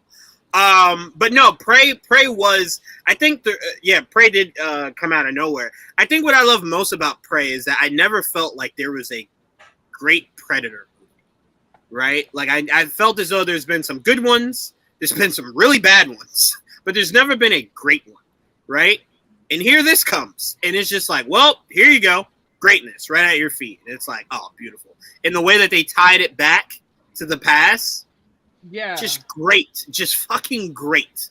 God damn, you know what, Didge? Now I kind of feel bad I didn't put that director's name in the hat. Damn, kind of forgot about Prey a little bit. Yeah, kind of forgot about Prey a little bit. I've literally watched Prey like 4 times this year. After like, but sorry, I spent all my yearly rewatches on the Batman. I didn't really have room for anything else. I didn't really make space for anything else. That movie's too long for multiple rewatches. 3 hours is a long time for a movie. It's funny you say that because I'm still sitting here trying to figure out how it could have been a little bit longer. Like, you maybe could have gave me a little bit more. Take it a little bit out. Maybe stretch a little bit of other things. I wouldn't mind. Wouldn't have hated it. But yeah, so that's a great pick. That is a star in the making, for damn sure. Merry Christmas. Merry Christmas, Jamie. Happy holidays. Did you say it's Christmas or Merry Christmas? I said Merry Christmas, and then Mike said it's Christmas. I'm like, no, it's not. It's the day after, but okay. It's Boxing Day. It is Boxing Day. First day Kwanzaa. Oh, that's true. I said that at the beginning too. Yep. You did. That's fair. Trayvon, all of those. Who's your breakout star of the year? Damn. Sorry. You were mean staring somebody. God, no. Meanest mug. Damn. Yeah. Jacob Anderson, from Interview with the Vampire. I thought, we know him from Game of Thrones, Grey Worm, of course, but that wasn't like, that complicated of a like. It was a complicated role, but it wasn't like he didn't do a lot in there. Like I was just like, oh, this is cool, supporting, yeah. And I was like, but this, like he, I felt like he carried it to me, like, yeah. So I was really surprised by that because I was like, oh, because I didn't know at first. I was like, oh wait, that's Grey Worm. I was like, okay, all right, I'll watch it. And then and I've learned a little bit about him this year. I didn't know he was a secret musician. Yeah, like his and all that. I like his music. His music is a rapper, right? Yeah, it's like it's very Drake stylish because he does the rapping and singing. Got it. Riley Ritchie. I like that we call it Drake stylish. I like that. He does own it. You're right. But yeah, go ahead. What were you saying? No, but yeah, I mean that's what I want to talk about. I mean, Louis Dupont Dulac. He played a great job. I enjoyed it a lot. I'm sorry. Who the fuck did you just say? That's his character name. Louis Dupont Dulac. Yeah. Joel, I saw that movie like forever ago. I haven't seen it recently. I barely remembered that fucking yes, that's what I spend most of my time doing. I barely remembered who was in the goddamn movie. I had to ask y'all. So, I didn't remember the actual characters' names. No, that's a good pick, Trayvon. Like I said, that is a show that I have on my list that I will start watching. I don't remember him really from Game of Thrones, but to be fair, I literally I remember I watched Game of Thrones. Remember when you forced me to watch it all in one sitting? So it's like I watch it all together. I don't remember a lot of it. Is what I'm saying. I remember I saw someone say yesterday, like, "Yo, Pedro Pascal has been in everything." Game of Thrones. Like, what was this motherfucker in that?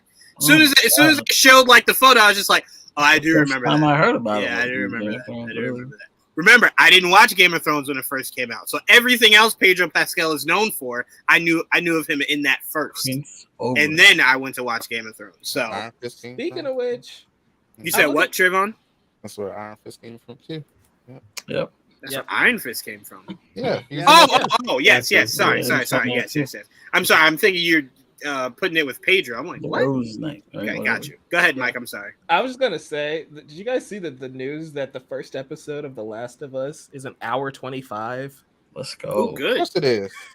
Good. Why not? Good. Trevor, stop hating. Stop playing hating. That's a great I'm time. not hating. That's a great runtime right there. So I recently restarted the game, and it's like, yeah, that makes sense. We got to get through the prologue before we get to the actual story. So that's fair. Yeah, it's a lot of shit to get through. But thank you for telling me that, Mike, because now I'm looking very forward to January, just hurrying its ass up and getting here. Between that show and Megan, I can't wait to watch Megan. Oh, that's gonna be so good. That's gonna be anime good too. Yeah, we're talking Megan over here, dog. We're talking Megan. We're talking all of it. All right, watch when Megan fuck you up. Watch when I buy that shit, bitch. Watch. Just watch. Send it on the plane. You goddamn right. You keep fucking around, Ron. I'm gonna buy you a fucking Megan. You keep saying that. You better keep it in your room. In my room, Joe, I will sleep with it in my arms. If this thing could be my personal weapon, are you serious? We'll see. All right. Yeah, I wish Trayvon would say. I wish Trayvon would keep talking that the Batman getting canceled. Send Megan right over to your house. Yes, watch Megan. Shit. Watch it ain't going to my house. Before he fucks you up. You goddamn right. I'm gonna set my Megan up to do the nay though. Have it do the nay before I kill a motherfucker. That's what my Megan do the gritty. That's the most disrespectful thing you can do. No, do the electric slide. That'll really fuck somebody up. It's gonna have the. It's gonna be swinging the knife.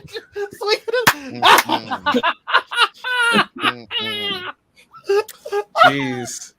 No, I'm not going nowhere near that movie. Yo, if Megan was doing the electric slide before you died, that'd be some wicked ass shit right there, dog. That would be too funny. Cha-cha real soon. Oh shit! Yo, oh my god! All right, let's Joel. Who's your breakout star of the year? Oh man! Oh, that is too funny. Okay, go ahead, Joel. Oh, I can't wait for this mega movie. Joel, who's your breakout star of the year? Y'all broke the internet. Yep, ruh-roh. Again, Joel, you broke up. Oh, you can't hear me? So I'm having the same issue. It keeps buffering and shit. Oh, okay. So go ahead. Who's your pick of the year? You said we broke the internet? Oh shit. Oh, shit. Damn. Joe, go back out and come back in. Because it's meant dead air if you can't hear us. Are you back? I think you're back. You can hear us. Can you hear us? Every time I talk, it's just freezing. Oh no, we heard you right there. Hey, go. Hurry. Yeah, but it's still like slow, so you might want to go somewhere else. No, it's all right. Go while you can. Go while it's good. Go. All right. So you said breakout, right? Actor? Yep. Or actors? Mm-hmm. That's a hard one. It's hard to not choose Jenna Ortega because obviously, I mean, the numbers on our YouTube page say it all, really. I'm gonna be honest. A sponsored pick at this point. Welcome to Geek Vibes Nation, brought to you by Jenna Ortega. Swear to God, literally. But Man, there's a lot of good options, honestly. Austin Butler would be a good option. Ooh. But I honestly haven't watched Elvis yet, so I can't really speak on this. Then why you say it? Because I've heard people say it. Mom, I'm giving you an answer. Jesus Christ. But the way you said it was like, I was blown away. Austin Butler. No, I did not say it like that. I said he would be a good option. But I've just it's good. I've heard he's been like a lot of people. His name's everywhere right now. You know what I mean? So it's like, obviously it's because he's doing something right. You know what I mean? Right. Just like with Jenna. But she's been in more places. So I've seen her in more places than him. But I do want to sit there and watch Elvis one day, but just I haven't had time. I just haven't made time. That's really the difference. But you know who's really good too? Iman Vellani, who was Ms. Marvel, who carried a show by herself. I'm gonna go with Iman. She did a great job. She killed it. That show was awesome, and she was awesome. And because of her, a lot of it because she's the lead. So I gotta give her a lot of credit for just pretty much carrying that show, even though her cast was really good as well. Like her supporting cast was, they were great. But she obviously it was like her first big role. I mean, first anything, right? So I gotta give her a lot of credit. Like it's like right out the gate, she carried the show, and it was good. You know, maybe not for everybody, but it was still overall. I thought it was a really good show. She did a great job. No disagreements here. She did a phenomenal job. She definitely deserves a spot on this list, and I'm glad you put her there. Marvel does a great job of finding these diamonds, right? Polishing them off, and presenting. They pull it out of their ass, really do. Sure do. And I never really know if it's that they're really good actors or they're just really good fucking writers. But I think it's become a great blend of the two. Yeah. Because I've not seen anyone that's been like a lead in Marvel that's done something on their own that I've gone, oh, no, you fucking suck. This is horrible. Like, everyone just shines, right? Everyone just shines. So, yeah. Casting director is amazing over there. 100%. I mean, shit, think about this. What don't we see Tom Holland in now? Nothing really, right? Like, what don't we see him in now? That's how powerful this Marvel train is. The public, he would be in everything. You goddamn right. Tom Holland would be Sonic if the people had a choice.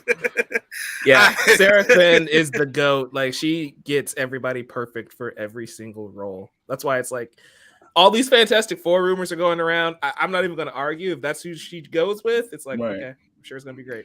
I mean, again, just as another reminder, no one knew who the fuck, what's his name was that played Namor.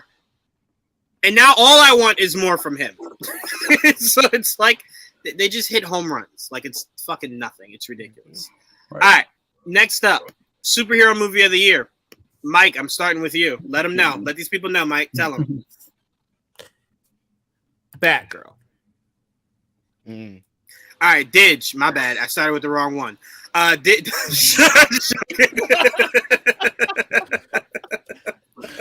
Moving on. I can't disagree with you, Mike, because all the photos that I see of that movie makes me believe it would have been. Like, you could have been. You know, alas, I'll settle for the Batman, which is honestly one of the best movies of the year, period, superhero or not. Yeah, I know you're coming from my head. I get it. but no, Robert Pattinson. Like, we shouldn't doubt Batman actors at this point. I don't think we've ever truly had a bad one, no matter how out there the casting might be. But Robert Pattinson just killed in this movie. Zoe Kravitz was amazing as Catwoman. The way Matt Reeves was able to finally give us a detective Batman story, like a true detective mystery. Nolan dabbled with it a little bit, but he basically just said, Lucius, do the thing for me. That was his brand of being a detective. And it's like, I like those movies, but I'm glad we get to see Batman actually get his hands dirty. He's wearing the cowl the entire time, just about. He and Gordon are trying to solve the mystery and the riddles that the Riddler has out there. And Paul Dano is just amazing as the Riddler. It's a perfect movie outside of it being 3 hours long. Like, if it was shorter, I would have watched it 7 times by now. Instead, I'm only at 3. So I'm only at 15. But anyway, I completely agree with you. That is my pick. To me, everything that you said, really everything that you said. And I think the biggest thing that stood out for me, Mike, that I appreciated of this Batman was he fucked up, right? He is not the world's greatest detective yet. Yeah. But you saw the steps of him growing to become that. And can I just say, Robert Pattinson's Batman hit those humor notes. I think probably my favorite outside of Clooney. I'm not gonna lie to you. Clooney was just like a fucking laugh riot, but that's because I wasn't supposed to take that movie serious at all anyway. But fucking jokes were hitting. I ain't gonna lie to you. Fucking hate the movie, but them jokes were hitting. But Pattinson channeled that Conroy energy a little bit. Yes, he did. Conroy, he was sassy, man. He was. When he made the joke about the thumb drive, I was just like, this is how Batman would deliver jokes. This is perfect. This is perfect. But also just like he's in Selina's apartment, he's just like, you have a lot of cats. But the delivery is just so deadpan. It's like, Batman was just like, oh yeah, I got that riz, don't I? And it's like, no, you don't. 100%. 100%. No, I mean, everything was perfect about it. That Batmobile that I was not a fan of for the longest was easily probably my favorite Batmobile scene to date. Like, that chase was pure fucking cinema. And then the camera swap of seeing it from Penguin's point of view of Batman walking up was just like, oh my fucking God. You can't be this good of a director. You just can't be. This shit's a fucking masterpiece. So I'm with you. To me, it was the Batman, and to me, Black Panther was close. But the pedestal I put the Batman on, nothing came close. So whatever that number 2 was a clear number 2, and then everything else. So I'm with you there, Mike. So we're a great 1-2 with the Batman. Tristan, what are you going with for superhero movie of the year? Black Panther, Wakanda Forever. No question. I love how Tristan's like, yeah, I know what the fuck y'all were talking about, but there's no question. This is it. Yeah, because y'all remember how I reacted to Batman. I had all those criticisms, but then I was like, yeah, it was an okay movie. And then Thor: Love and Thunder was okay. Doctor Strange: Multiverse of Madness was okay. So yeah, Wakanda Forever, definitely. Yeah, I definitely think. Again, my bias is for Batman always, so I acknowledge that. Right? So if I had to pick something not named the Batman, it would 100% leaps and bounds be Wakanda Forever. So I definitely understand that. Oh, wait, Mike, you're muted. I was just saying, if it's legal to say anything besides Batman, I feel like it's unanimous Wakanda Forever. I mean, I that's what I would believe. Like, I don't even think that's a competition for what either 1 or 2 would be. Yeah. Which way you have it. To me, I don't even think it's Ring all over again. Yeah, that's what it should be. Let's see if this panel plays it out that way. Didge, what are you going with for your superhero movie of the year? I'm going. I don't like that. Ilzer. Oh, okay. I was about to say I didn't like that sinister laugh. I was gonna pick something random just to mess with you guys. But I couldn't think of anything that quickly. Super Pets was right there. Super Pets was actually good. I could have sworn Super Pets came out last year, though. That's also that. No, Super Pets was this year. It was in the summer. Yeah. Terrible sense of time, Didge. Yeah. This year has been so long. Like, Can I say this really quickly? I just want to warn you guys, right? If we are struggling to figure out what the fuck came out this year, I want to remind you guys that the Game Awards announced like 50 games are coming out in March, 90 movies are coming out in March. Like, it's gonna be very, very messy next year when we do the year end for 2023. Like, no, there's no fucking way that Ant-Man and the Wasp: Quantumania came out this year. This was last year, right? No, that shit was this year, dog. Like, this is all this year. All these 90 games, 80 movies, 300 TV shows, all this one year. So we just got to get ready. I do want to give a special yes, we will. We will, Mike. To Werewolf by Night. I guess it's not a movie. I don't know. No. It's a special presentation. It's a special. To be fair, you could use it because it kind of works in its own realm. It's not a show or a movie, so yeah, it's like it just works in that gray area.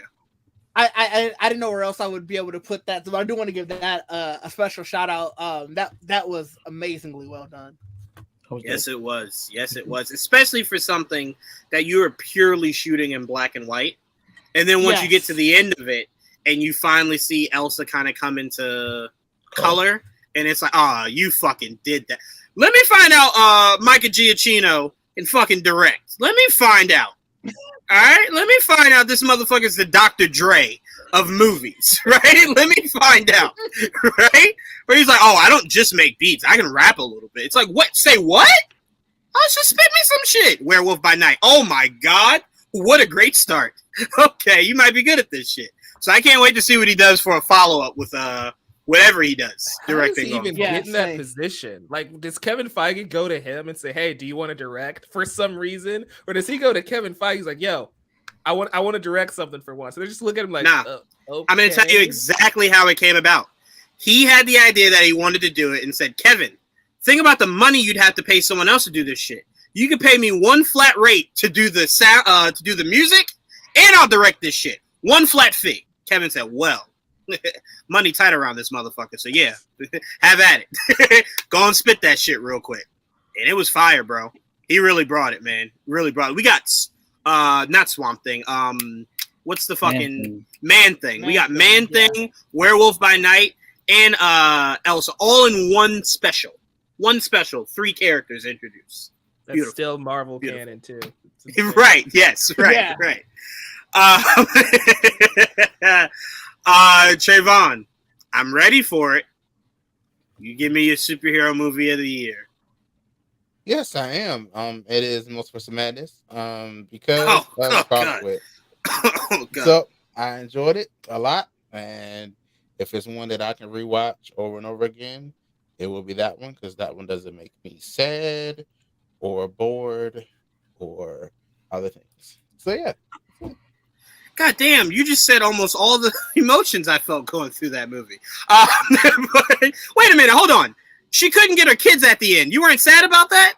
Not really. No. She gets crushed at the end. He wasn't sad about that. She'll be all right. She'll be back. Hopefully. It's like Captain America said, if you get killed, walk it off. That is what he said. I just can't get over Trayvon going, fuck them kids. I don't give a shit. You get no parent. I don't give a fuck. I'm surprised that edged out Black Adam. I'm not. The level of magic was nowhere near as high in Black Adam as it was in Multiverse of Madness. Fair point. I get it. And Trayvon came up with his greatest catchphrase ever. If it ain't witching, we bitching. He wouldn't have had that without Multiverse of Madness. I actually didn't ever come up with that. Y'all gave me that. No, you did. I heard you. You said it yourself. I just live on air. Live on air, you said it. I mean, Trayvon, it is a great catchphrase that you refuse to use. I don't understand. I don't get it. Like, I don't get it. I don't. Shirt together. Right? I mean, shit. Should we profit off of this if you don't want to use it? Damn. You make me sit here and go get into witchcraft and shit. Come on. All right. If it ain't witching, we bitching. See, Trayvon, the people love it. People love it, and you refuse to use it. Come on. I'm gonna steal it. I'm gonna steal it if you don't. Yeah, come on, man. You got a lot of ditties in this group right here, man. All right. I'm gonna have it on the mud. How y'all know it's not trademarked already? Because I literally just made that up. Nobody is as weird as I am to think of that on the spot like that. No one is. It's not. And Trayvon, if you fucking did that shit behind our backs, I'll never forgive you. Joel, your superhero movie of the year. Non-biasly, it's the Batman. I think it's not. I was about to say, you said that wrong. Biasly, it's the Batman. Super biased. But no, I mean, it's hard to not be biased when it comes to superheroes, because it's my favorite genre, you know, and that's my favorite character. And then that movie was incredible, so it helps to hit all those cylinders all at once. So for me, it is my favorite superhero movie of the year was the Batman. But if I had to go with a second one, I would probably go Black Panther: Wakanda Forever for sure. I think, in just terms of quality in general, I think that would be hit second. And the other ones, I did like a lot of the movies this year. I didn't hate any of them. I think like maybe Love and Thunder probably did not hit the best as the other as much as the other ones. Like, I have enjoyed Black Adam more than Love and Thunder. But that's me. You know, but I'm gonna say the Batman is my favorite. and then everything else is second. Yeah, I mean, to me, Black Adam and Thor is a coin flip for me, honestly. I could go either way. I mean, I like Love and Thunder, and I like Black Adam, but I believe it or not, I just had more fun with Black Adam. Weirdly enough. Well, for me, once I accept that Taika just did not give a shit about the actual story this is coming from, I can kind of just suck it up and embrace what he gave me for. I had more literal issues with certain points in Thor than I did with Black Adam. For sure. I know a lot of people were bitching about certain things in Black Adam, but I wasn't. Well, for me, Black Adam had an easier ride because it's not basing itself off of a direct comic. It's kind of just generalizing itself. Love and Thunder literally is supposed to be following from two different storylines and finds a way to kind of navigate itself away from both of them. But my problem wasn't the story. My problem was it being that is talent. That was my issue. That is very, very big talent right there. I can't even argue with that at all. All right. Everyone went. Let's go to our next one. We got a few more before we wrap it up. Let's go to here we go. Mike, starting off with you. Movie of the year. This is hard. Glass Onion is up there. The Batman is up there. I gotta check that out. I guess just for the different pick, I'm gonna go with RRR again because I'm probably the only one here who's gonna pick it. AJ is picking with you in spirit, if that helps. Yeah, I know. He's here with me in spirit. RR, it's a banger. Go watch it on Netflix if you haven't. Sure. Just don't fall asleep on it at 11 o'clock at night. Don't watch it after like a certain hour. Put that shit on with your morning coffee. Well, unless you're a night owl. If you're a night owl, go ahead and watch it whenever. But if you think like, man, I'll be tired at night, don't watch it that late. Yeah. All right. Any time of the day, it's not safe. Yeah, I was gonna say there's no point. Yeah. Didge, what was your movie of the year? Everything, everywhere, all at once. That's too many options. Phenomenal. You can't pick all of that. Everything. I'm like, those are like 9 different movies. You got to pick one. That's what we're doing. One movie, Didge. That movie was phenomenal. I loved it. Breaking so the rules. Much. I'm gonna check that out too because that's on. You haven't Showtime. seen it yet? Oh yeah, you should definitely. Showtime? Yeah, it's on Showtime. It's also on Paramount Plus too, I think. Is it really? Because I thought. Yes, because Showtime and Paramount Plus are doing this weird coming together thing. So maybe you can catch it there, but I know for a fact it's on Showtime. I saw it the other day. Like I saw it on the channel. I just got Showtime. I just put it back on because I'm watching Let the Right One In. So I was like, why are you not watching Your Honor? Watch Your Honor. You You already got a vampire itch you're scratching. I had double vampires right now. Fucking suck. All right, so you said the Batman? All right, cool, bet. No. So we got honor all at once. Everything anywhere now. So we got what? We got double R, triple E. What is it? Double R, triple E. Double R, triple E. Trayvon. Trayvon, what's your movie of the year? Is it acronyms? Trayvon, you're muted. No, so I guess I'm supposed to lip read. Movie of the There year? you go. Yes. Good Lord.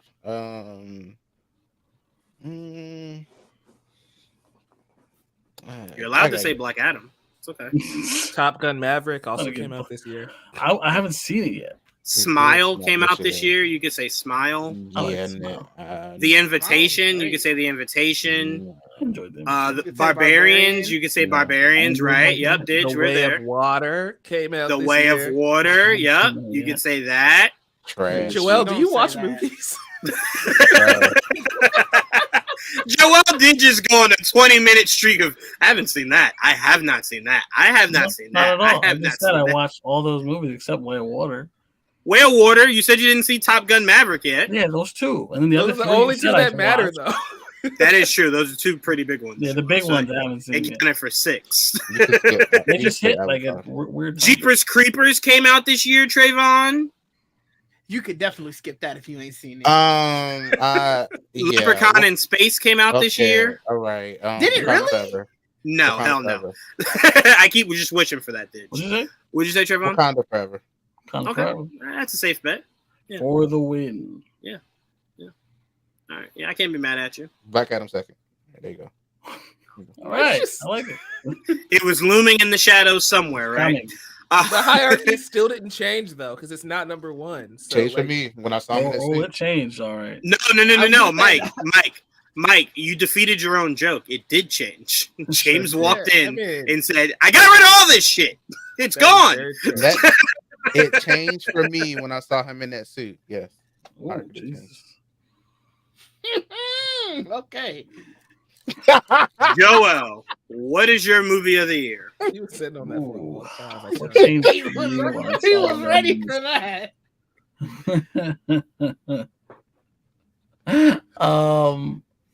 The Batman. That's probably my favorite movie. The Batman. All right. Told you that's why I couldn't choose Matt Reeves. Because it was gonna pop up again. It's gonna pop up again. Tristan, you there? No. Tristan. Nope. All right. So I'm gonna go Glass Onion. Glass Onion is my movie of the year. Movie of the year. That's my movie of the year. Yeah, when I tell you, as Joel, I was so skeptic. Here's why. I was so skeptic about Knives Out. Because people really do fuck up murder mysteries. You barely have a murder mystery that you couldn't figure out 5 minutes in. So you're like, bitch, I knew it was you. I said it. I knew it, right? Like, I knew it. That did such a great job of kind of giving you a killer and then making you go, so what the fuck is the rest of this movie about? And then it flips it. And you're like, oh, shit. This is just, you're kind of doubling on that with this one. Again, I don't think it was as creative as the first one, but that's only because I think they just went more comedy with this, but it worked for me. Like, it didn't take away from anything. And it was a great cast. Janelle Monáe, I need to see her in more things. That's for sure. She was amazing in this movie. I need to see her in a lot more things. You know what? I'm going to go ahead and say this. PSA. I don't want to hear another musical note from Janelle Monáe if a movie's not coming out with it. I'm going to just go ahead and put that there. Mike, did you do that? Did you just make me the only one here? I was letting you preach. You were spitting. You scared me. I'm like, did I just lose everybody? No, you said PSA, so it's like we had to go full screen mode. You scared me, bro. You scared me. Please don't do that. But no, all jokes aside, Janelle Monáe was a star, a superstar in Glass Onion. And I don't think the twist was necessarily as great, but the build up to it, I thought was a little bit better. I don't know, man. They kind of had me going when that twist came. I said, "Oh, wow! I didn't expect it. I didn't expect it." That was there were definitely really good turns. Yeah, I can't argue with you there.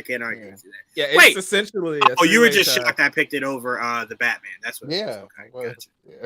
Yeah. Just to be different. And again, I literally just saw it. It is very much prisoner of the moment. Remember, he said he is a prisoner of the moment.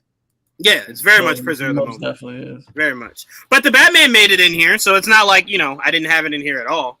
Shit made it in here twice, so, That's true. So, Tristan, sorry, your movie of the year, sorry. Everything, Everywhere, All at Once. Oh, that's two for There we go. Now, can I ask you this, Tristan? Is it because Jamie Lee Curtis was so good in it? Is that why you picked that movie? I don't think it was necessarily her performance, but the lead.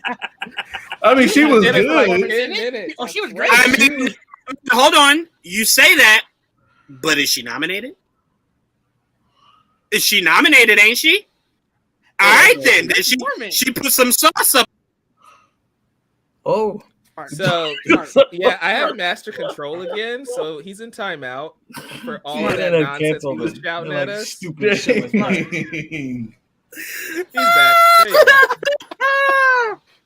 Go ahead, Tristan. I'm sorry. So everything, everywhere, always. Okay. Yes. Always. Everything, everywhere, all at once. All at once. Sorry. Michelle Yeoh is so great in that movie. Yes. She was the star, Joanne. She was the star. She was the star, and she was able to carry that herself. Did. I mean, yeah. No, I'm not asking. I'm not disagreeing. I'm only asking because her star power is not enough for this fucking Witcher series that just dropped. That shit is a fucking snooze fest. I've never needed Henry Cavill more in my life than watching this fucking series right now. This shit is hot buns. Okay. Yes. I said I might bring it up tonight. Let me watch it. I did watch it. Okay. I did, and goddamn. am I glad that shit said limited. Don't bring that shit back. Don't bring any of these characters back. Let this stay gone. God damn. Oh man. Anyway, all right. So movie of the year. Wow, because you saw a lot of movies, Tristan. That was your movie of the year? Yes. Yeah. Why are you goddamn? I'm gonna watch it again all at once. Like that movie wasn't phenomenal. I don't like the Did I say it wasn't? Did I say it wasn't? The sound in your voice makes it seem like you don't believe it, though. Because I'm just trying to figure out how Jamie got nominated, but y'all don't think she should have been. I missed something. I'm assuming. I'm not saying she should have been. I'm just saying she wasn't the. I mean, she wasn't even the main character. It was the fact that you jumped to her instead of and not to the story. To be fair, right, exactly. I only jumped at her because I know how much it bothered Mike that she was nominated for that movie. First of all, she was nominated for a movie. I'm just saying. She was nominated for a movie. Almost all of America said to themselves, "She was in it." Because the first thing I asked Mike was, "How did she get nominated for Halloween? Are they taking this shit seriously?" And he's like, "It's not for Halloween, Jawan." I was like, "Then what the fuck could it be for?" But he told me what it was. Oh shit! Like, all right, y'all got it. My bad. I'm gonna rewatch this movie. Me too. That's what I'm saying. I gotta rewatch it. Go ahead. Because I want to hear Trayvon's thoughts on this movie. Because the way he was looking for a second, I'm like, okay, what is he thinking? I didn't want that negativity in my life, so I just ignored that look. I don't need that negativity right now. As you should. Go ahead, Trayvon, before we move on. Go ahead. No, I'm just gonna rewatch it. I'm gonna say that because I don't know. I don't know what it's love is. That I don't know. All right, okay. I don't get it. I mean, just letting you know, Trayvon, that hate is just radiating. It's radiating. All right, let's move on. Let's go to biggest shock of the year. Now, this is very open-ended. It could be within the geek realm, movie realm, all at once. Whatever your shock is. Go ahead, Tristan. Okay. HBO Max just everything over there at Warner Brothers just being on fire. I just didn't see that. I didn't see that going into this year. I mostly care about the HBO Max part because that streamer was, it could have been the streamer. It was the streamer for a while. And I'm just still shook by everything that's going on with it now. Right. It's like, what? Where's this coming from? Even left and right. It's crazy. They took a bunch of stuff off of there, stuff that was really great. It's just crazy. How do you remove Westworld? I don't that's an HBO original. It makes no sense to me. Yeah, that was wild. You know why? Because David Slazabloff said that ain't my original shit. Get the fuck out of here. That shit ain't one of my originals. It can get the fuck up out of here. Gone. Done. But what I don't understand though, it gets off of there and goes where? He don't care, Trayvon. He don't give a fuck. If you made it don't cost you a damn hope for it to be on. All I'm saying is there should be nothing that David does. David looked to directors that spent a year of their blood, sweat, and tears making a movie and said, "Dog, I need a tax write-off this year. It's gonna be y'all." So when the motherfucker do that, ain't much that should shock you. He cold-blooded, dog. He cold-blooded. Okay, I get what. With Batgirl, I kind of okay, maybe I understand why they did it because it was changing it to a theatrical. Wait, hold on. That's the shock of the year. You do? Because for the longest, you were calling for race wars. You were calling for firings. You were calling for new legislations. You were doing all kinds of crazy shit, Trayvon. Let me say this. Look. Okay, yes, I agree with all those things are the problem. But when they said that it would cost, because it was an HBO Max movie and they were trying to move it to theatrical, it would cost a lot to do so. So when they said that, and so instead of the fact that they can't show it at all, nothing, they can't even just stream it or nothing. They're just completely wiping it off the planet Earth. I was okay. So I was like, there has to be some reasoning for that. Why would you make something and not at least stream it? I was like, so something is wrong there. So I was like, okay, well, I want you to know, this is how open-minded you've ever been about this situation, Trayvon. I would even argue this is as open-minded about the situation as you've been in the last hour.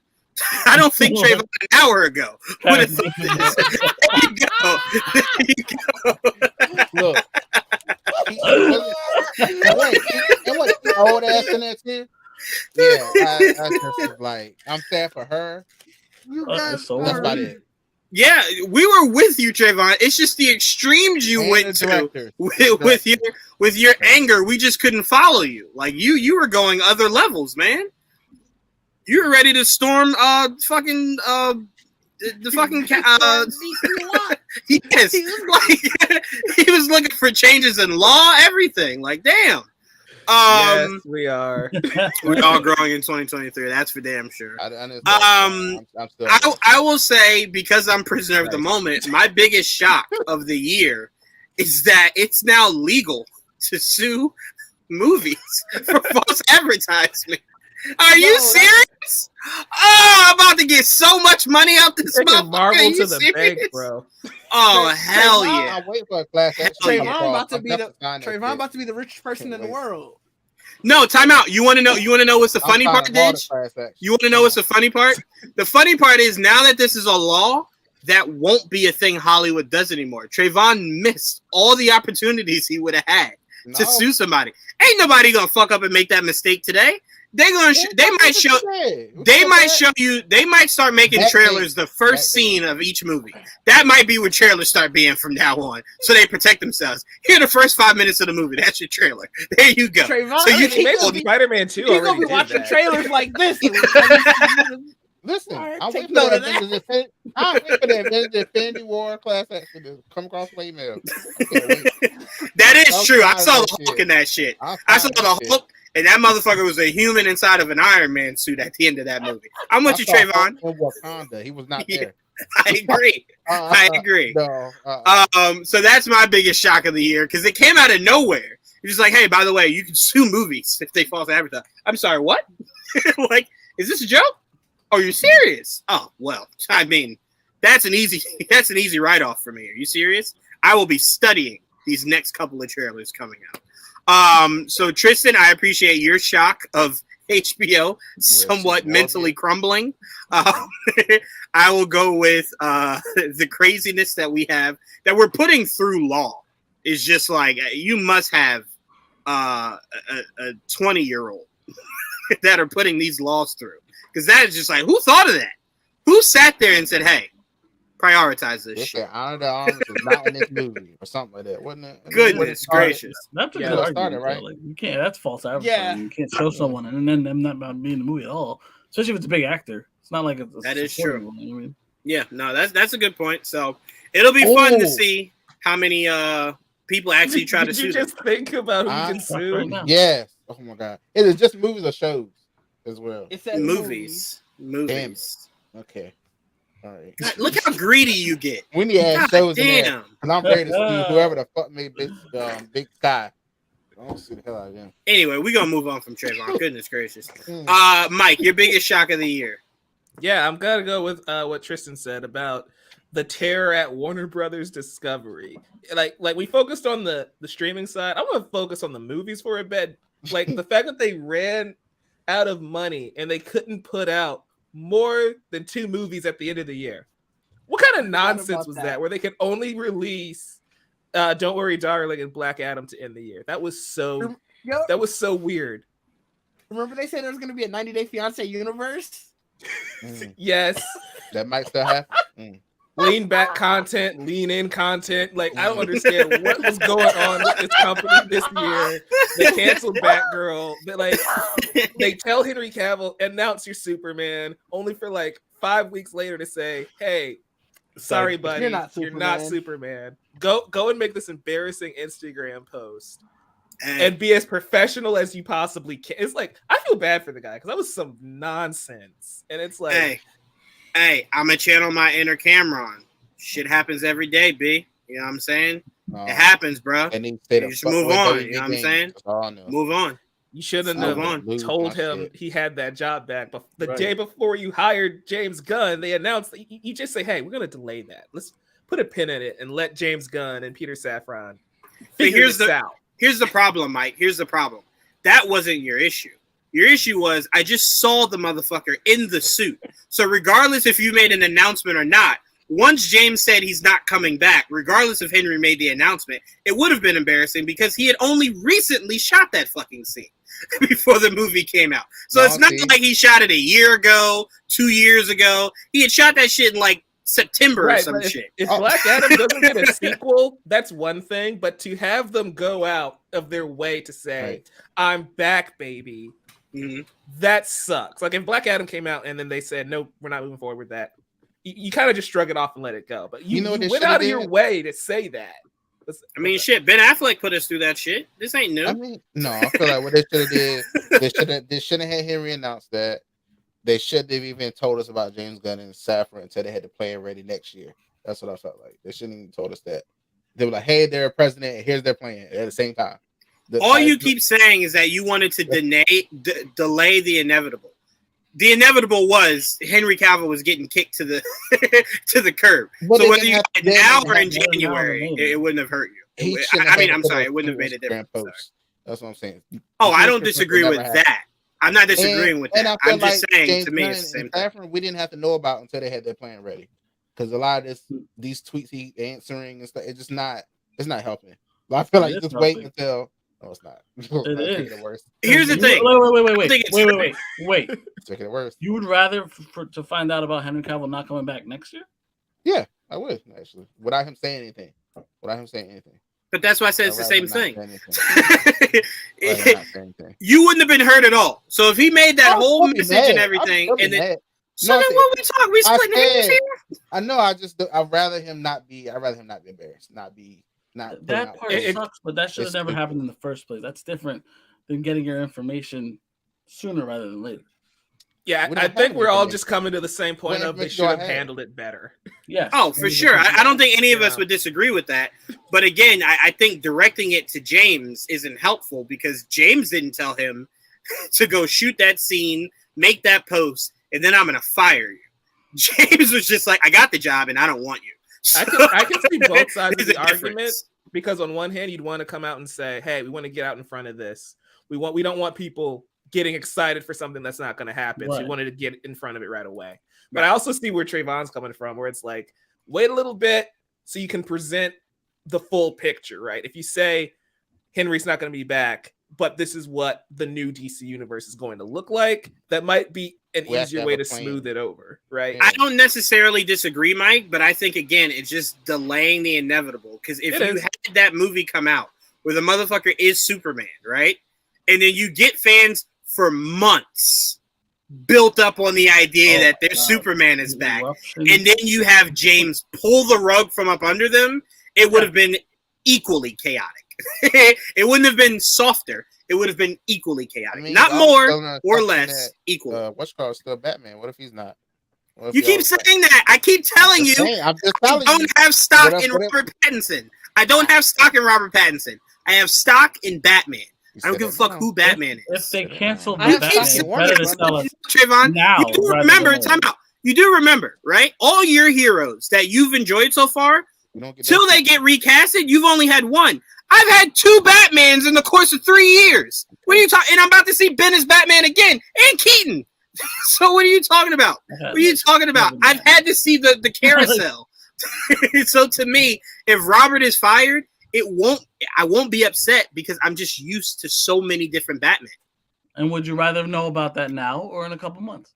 I'd much rather know now because I'm still thinking they're doing the sequel. So that we got the spin-off, we got the Penguin show, we got the Arkham show. It's like, I want to know now. So to me, I keep trying to tell you, it would not equally hurt me like it's hurting you because my investment is in Batman, not Robert. That's the difference. Okay. I'm not even a Robert Pattinson fan. I can't name you a movie outside of Twilight and the Batman. I've not watched many of his movies. So if he's gone tomorrow, I'm there for whoever the new Batman is. That's my point to you. I'm not as invested in Robert Pattinson as you are in Henry. You don't have to. My feelings won't change. I barely accepted him when he first got it. As you will, it took a while before I accepted him when he was first casted. So, I didn't jump right into. I love Robert so much. Yes, he didn't say a damn thing. I'm like, oh well, he's probably taking it pretty. The Lighthouse was good by him. I had the process been telling me. Oh, The Lighthouse. I did hear good things about that with him and that was really good. What's his name? Willem Dafoe. Was so good in that movie. It was weird. It was weird. Good. All right, so Mike, you gave your shock. Tristan, you gave your shock. I gave mine. Didge, what was your shock of the year? Will Smith slapped Chris Rock at the Oscars. I knew it would be here. I knew it would work its way in. I knew it. I knew it. Not even for any of like the grandstanding on any of it. It's just like that's the most random. Just think back. You could tell somebody years now, like, yo, remember when Will Smith slapped Chris Rock at the Oscars and then won the best actor? I'm telling you. Wait, I'm telling you right now, Didge. I'm telling you right now. If YouTube is still around 10 to 15 years from now, right? Someone is going to be on some kind of social media that's like, yo, it's a random rainy Sunday. Anybody remember when Will Smith smacked the shit out of Chris Rock? It will be the most watched video ever because people go, there's no way Will Smith slapped Chris Rock. And it's like, oh, shit, he did. Oh, that's right. It's not even just that. He slapped him and then won Best Actor that night. And then Lake had this whole speech, and the speech was the best part because it's just like, and then he's been blackballed ever since. Yay! I mean, he just had a movie that just came out. What are you talking about? One movie he had left where he's a slave. Sure. Yeah. What else did he film, Trayvon? Like what? First of all, Trayvon acts like they shot that movie the day after he slapped Chris Rock, and he said, "Hey, can I do Bad Boys 4?" No, the only thing you can do. But Trayvon, when you say that he was blackballed, you can't say it in the same year. It's the same year that the thing happened. Let's maybe assess it next year when he's like, "I can't find work." He just dropped a movie that a lot of people feel as though maybe he should even be nominated. So I'm saying you can't say he's blackballed. And then you say it's the only movie is him as a slave. Like he didn't take the role and shoot the movie. What did we say? I'm talking about all his other parts that he had going, all was stopped. Yes. And the one that he filmed already came out. They let this go, like, yeah, let's get this out. Yeah. Because they already filmed it, Trevor. What would you do? I know how. This is how it looks to me. I'm just telling you how it looks to me. We get it. That okay. We get it. So did the slapping of Chris Rock from Will Smith was definitely a shock. The absurdity of that just happened. Yo, it's still crazy because I still feel as though the slap was not as outrageous as when he sat down and is screaming, "Keep my wife's name out your fucking mouth." And it's like, I'm sorry, is this a bit? Like, it wasn't until you see Lupita. It wasn't until you see Lupita that you're just like, oh no, her reaction does not look like this. I thought it was a bit for the longest time because it didn't look real. Yeah, it didn't even look like a real. It didn't even look like it did not so fast. Right. And it's like I'm just sitting there like, okay. And then JLo's just like, I think he just slapped him. I'm like, oh. And you know what's funny? I always say this. I always say that if Will Smith had enough thought in his mind after the slap, he would have played it off like it was a bit. And then went backstage and beat the brakes off Chris Rock. But he could have played it off in that moment like, I slapped him. We're all laughing, right? It's crazy, right? And then commercial break, he just beats the shit out of him. That's my point. He was frozen. He was like, did Will Smith just slap the shit out of me? Wow. Chris Rock handled that too well. He really did handle it really well. Because I think the first thought in his head, because he's from New York, was, do I gotta fuck up Will Smith at the Oscars? And it's like, no. Bring it back in. I would have. Because wait, Tristan, you know what he went through? Do you remember That's So Raven when she had a vision and you zoom into her eye and then you see like the future and then she zooms out? He had a That's So Raven moment of, let me beat his ass. And then he came back to reality and said, nah, I can't do that. I can't. I mean, just let it go. I'm gonna laugh it off. He gonna scream at me. I'm gonna just shrug it off. Do you think Chris Rock would have won that fight? I don't think Chris Rock would have won that fight. As mad as Will Smith was in that moment, hell no. And Chris Rock is way smaller than him. Like, yeah, I'm about to say. But if I was him again, they would have had to end that shit because I would have failed. I would have failed dramatically. Flailed. That shit would have been over. That shit would have been hates over. Chris. The music starts playing. Oh, for real. That's very good. They would have been trying to get me up. I'm still also, what was also wild about it was just also the fallout, like the way people were responding to it, like all of these. And I was just like, yo, this is somebody said that could have been Betty White. I was like, what do you mean it could have been Betty White? Somebody was like, bro, he could have died. And it's like, what are we really doing here? Hold on, because now I can't get it out of my head. Will Smith going up there slapping the shit out of Betty White. No, but it was just what really got me about that. Terrified. Yeah, what really that's like, my it point. was so ridiculous. Yeah, Trayvon brought up my point. What if that angry black man went up there and slapped this fragile white woman who had just died like a month ago? Like, what? To paint him as an animal, you know. Yeah. I will say this though. I will say this, and then we're gonna move on. I don't want to stress too much on this. I will say this. My stance has always been the same. Is that do I think that was something that should have been done on live television? No. But I will say, as somebody that's been offended a lot in life, one thing I've always learned is that you cannot judge a reaction based off of disrespect, right? Because there's something that is a trigger for all of us. That if it said, I don't give a fuck where you're at, your reaction is your reaction. Now, if you shrug it off and walk away, bravo, right? But there is something in all of us that is our trigger. Doesn't matter what it is. If it's brought up, we react. We're not thinking, we just react. So to me, I always look at life like I can't judge somebody for a reaction that I've never been in. Because if my mom was sick or my aunt was sick and you decided to make a joke, regardless if you knew or not, that might be something that's really sensitive to me. So my reaction is my reaction. Right. You know, whether you deserve it or not is not the conversation. The conversation is I'm offended. You know what I'm saying? Oh, I have nothing. So it's like I don't think the reaction warranted from what he did, because I honestly, it is what it is. I know too many people who they would have done the exact same thing. I know people, we've seen people who reacted negatively and their tweets show differently. They were, oh, somebody would said that about my mom. I did this weeks before that. Then all of a sudden it's happened and it's, why did Will Smith do such a thing? Blah, blah, blah. And it's like, all I'm saying is we come from a culture that stepping on a brand new pair of Jordans can get you stabbed. So talking about my wife that's dealing with something like that is something that seems susceptible to get the shit slapped out of you. I'm just saying. That relationship wasn't rocky to begin with. 100%. So I don't think they like each other. I'm going to be honest. I think there is a working respect, which a lot of people get twisted. There's a working respect, but I don't fuck with you. Like, we don't go to the same parties. We're never really around each other. It's just more so like, hey, what do you think about Chris Rock? I think he's a brilliant comedian. What do you think about Will Smith? I think he's a brilliant actor.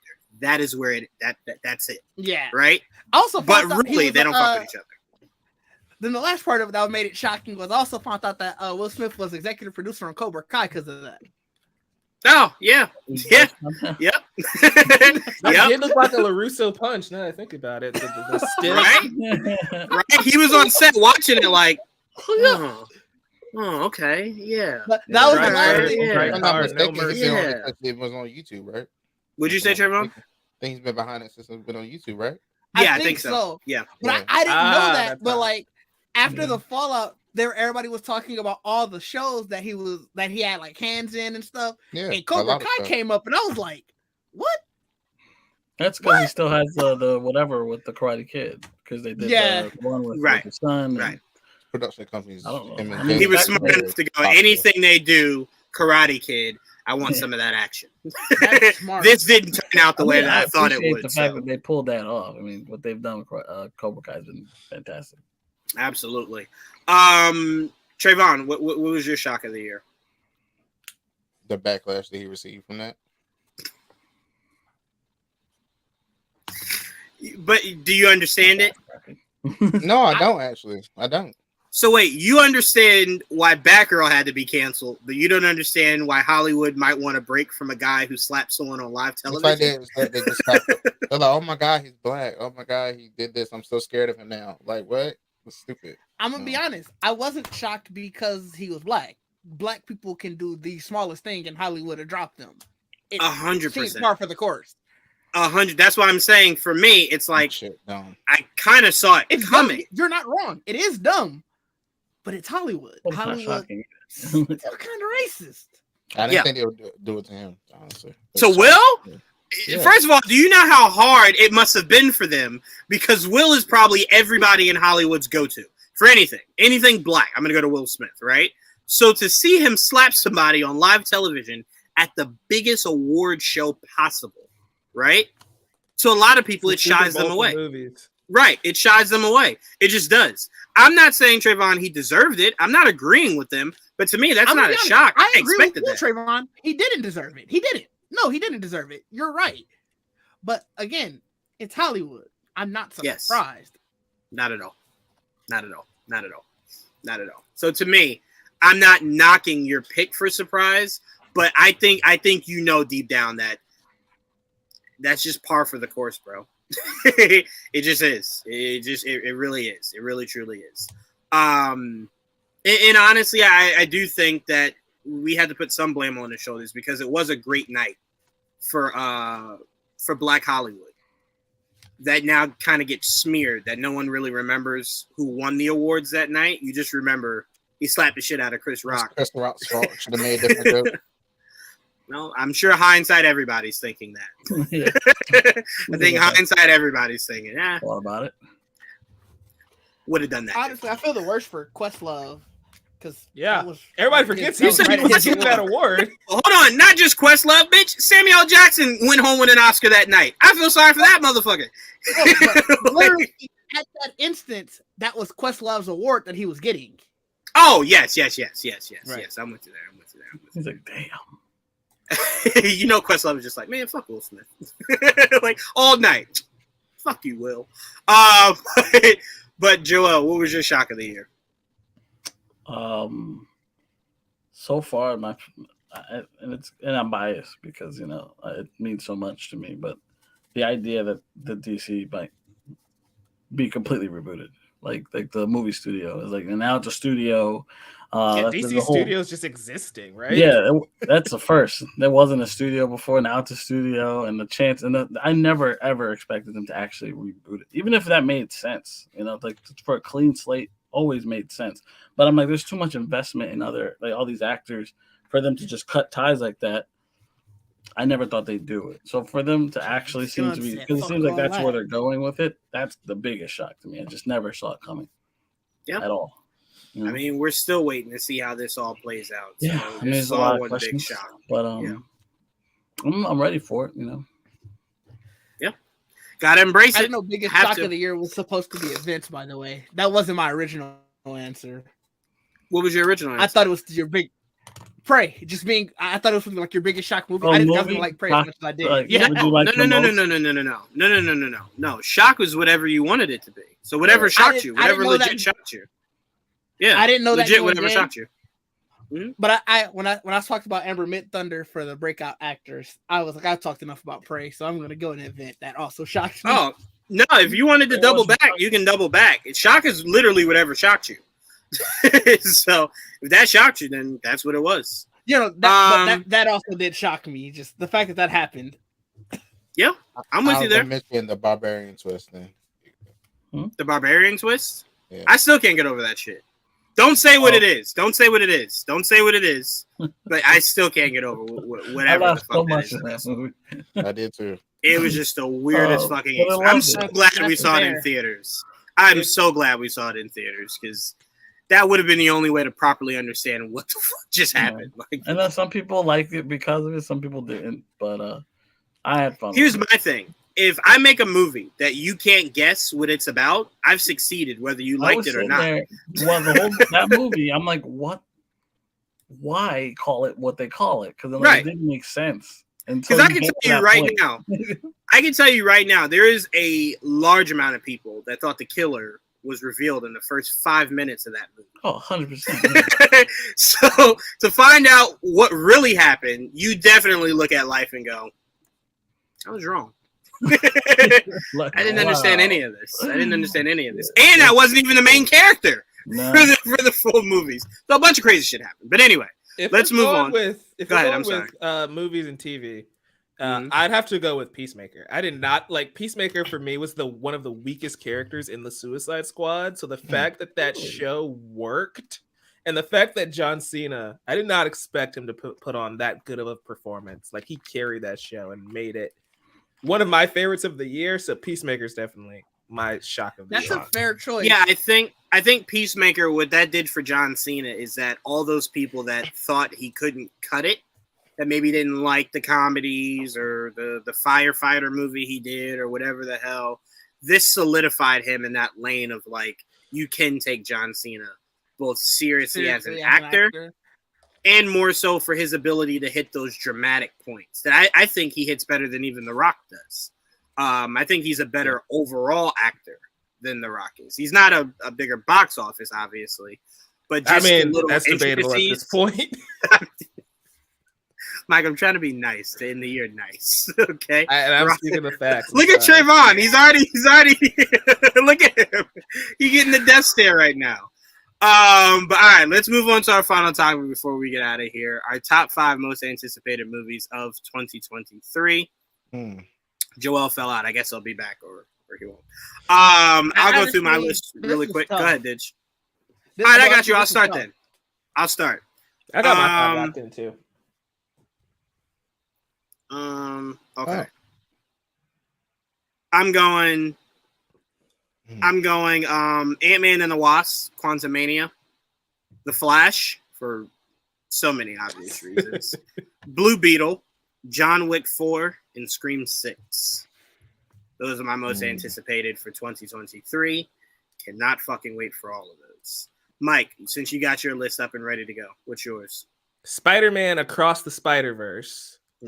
Mission Impossible Dead Reckoning Part 1. Oh, fuck, I forgot that came out next year. Yep. Dune Part 2. Oh, fuck, that comes out next year too? November. Yep. Fuck. John Wick Chapter 4. Okay. And Barbie. Duh. I had to get an original movie in here. All of these were sequels, if you didn't notice. Fair. That it's like... you know what? I'm changing my list. Fuck The Flash. I'm changing it to Dune. And fuck Ant-Man and the Wasp. That's changing to Mission Impossible. Thank you, Mike. It's such a shameless plug. AJ and I actually did a video where we're going through all the major releases of next year. So that's going to be on the channel. The first, Sunday. So check that out. We actually go through it because there's a lot of things that I feel like everybody forgot is coming out. And it's like, it's going to be such a good month. It's hard to keep up because remember, most of it is in the month of March. It feels like. So it's like, it kind of just takes up a lot of space. Creed, that's another one that's going to be. I haven't even started that franchise yet. Really? Yeah. Wow, mainly because I thought I needed to follow order, and I've never watched Rocky. Watch Rocky 1, 2, and 3, and then you can just jump into Creed if you really want to. Yeah, I think that's what my problem came down to. I don't fucking want to watch Rocky. Then watch Creed. It's fine. You can start there. All right, then I'll just start with Creed then. It's good. The Ragnarok. It's the God of War 2018 to the God of War franchise. You could just start with that one and be okay. I do understand that comparison a lot because there's been a shit ton of Gods of War. I'm on your head again. I don't know what to tell you. I don't like sports movies, really. That's really all I can tell you. I will not watch Rocky 4. No, thank you. All right, Didge. I go to you, Didge. What's your top 5? Across the Spider-Verse. Okay. Ant-Man and Wasp: Quantumania, Creed 3, The Flash. All of those I ran through quickly because those all have been said. And the last but not least, Cocaine Bear. Oh shit! I'm gonna put Cocaine Bear in there too. It's going to be phenomenal, and the premise of it is so wild that I was like, I have to watch this. I can't wait for that to come out. The fact that that movie is a true story, though, like really, that is the most fun I've. That does look like the most fun I think I'll have had all of next year. is watching a cocaine-riddled bear wreak havoc. And it's the fact that it's based on a true story, like Mike said. It's just like, yeah, I'm gonna. I need more details on that based on a true story. I need that shit because that sounds like if a bear took that much cocaine, he'd die. It probably, right? It like probably died. He wouldn't overreact. He would die instantly. I guarantee the real story is the bear took all that cocaine, killed one kid, and then died. He fell on top of somebody, and that's how they died. Ain't no way. Yeah. No, we did not. Oh shit, we forgot about Megan. No, we did not. We did not. Who is this we? That is the greatest movie to come out next year is Megan. I can't wait for it. We are going, right? Next year. Yeah, no one gives a shit about that. I don't even have a trailer, so I don't care. Craven. It won't give me a trailer, so I don't give a shit about it. You said you've seen a trailer? He said he looked forward to it. Not even remotely. What'd you say? Is the premise still true? Like, I don't want to watch a hunter. We don't know the premise. Nothing's official yet on that. There was no official word. Okay. I said I would look forward to it. That's all. Oh, gotcha. I do too, but I would like to see something that gets me to look forward to it rather than set photos. So yeah, I'm waiting for that. But no, I could never forget about Megan. Joel, we are going to see that. At some point, yes. No, opening night. Opening night is my birthday, so I don't know if I want to go opening night. You're gonna go opening night. Find something better. Are you gonna go? No, you're gonna fly out to New Jersey and then go opening night. You know, having party instead. That's the thing. We live in Wisconsin, so there could be a blizzard on my birthday for all I know. So you always just don't make plans. I just hope for the best. Yeah. All right, you gave your 5 right? And Cocaine Bear was there? Yeah, Cocaine Bear was the last one. Like I said, the first 4, they've all been said before, so I just sort of sped through those, but Cocaine Bear is the one. Okay. All right, Trayvon, what's your top 5? I have 5 to honorable mentions. Sorry. So just put it out there. The Marvels, Ant-Man, Kang Enters, Spider-Man Across the Spider-Verse. Yep, to me. Okay. Spider-Man Across the What movie you were buying tickets for? I got really confused. I'm like, Kang Enters, did they change it? Ant-Man the Wasp and Kang the Conqueror. I mean, shit, at that point, Trayvon, just call it Kang. That's it. It might get there. I don't think it will. Quang. I might call it Quang. Go ahead, Trayvon. Spider-Man Across the Spider-Verse, Transformers, Rise of the Beast, Super Mario Brothers, just because I want to see how to do the world, not the voice. And my honorable mentions is Barbie and Magic Mike's Last Dance. Yep. No, hold on. I want to put this out there because you've been shit talking it since the jump. Technically, so is Dig and Mike, but I'm on you.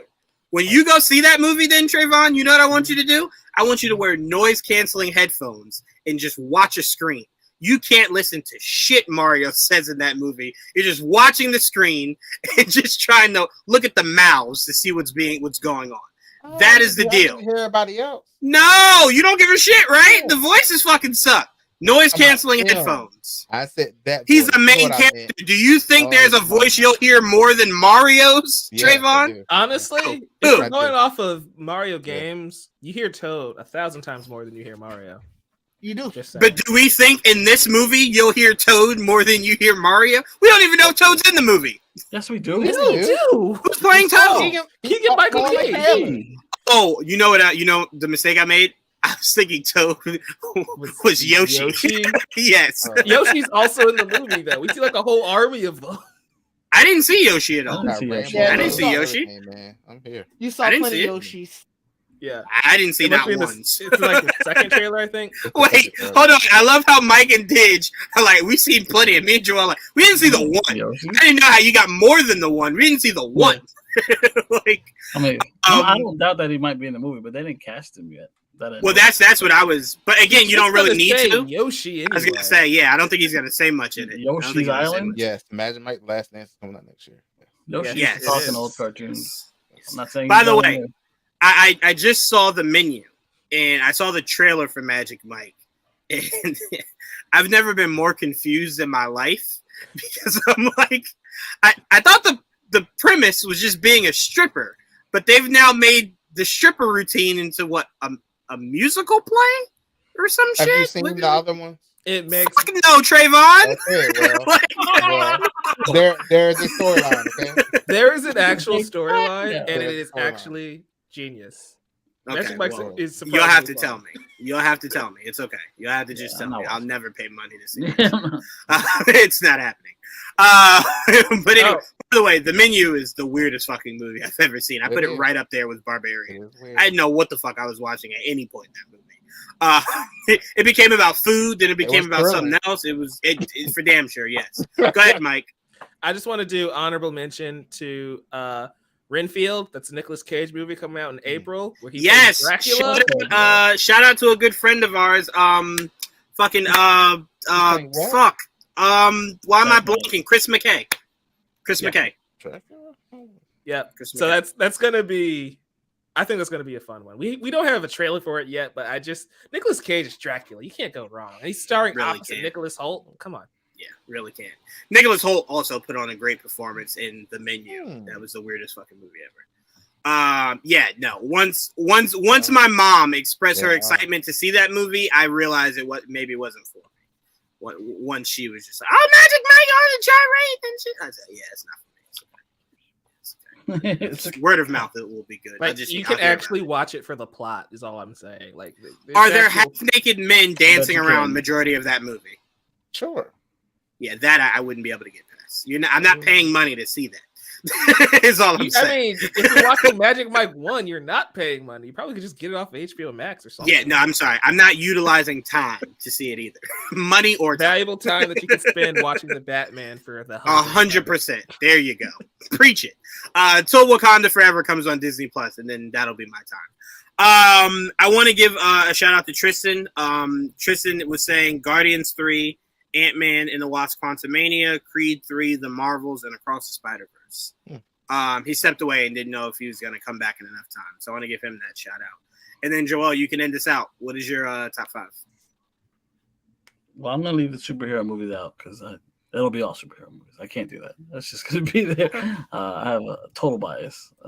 It's always superhero movies, number one. Everything else comes second. It just is. So I'm going to leave them out. Both DC and Marvel at the very least.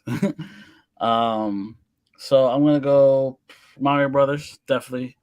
I'm gonna go Transformers: Rise of the Beast.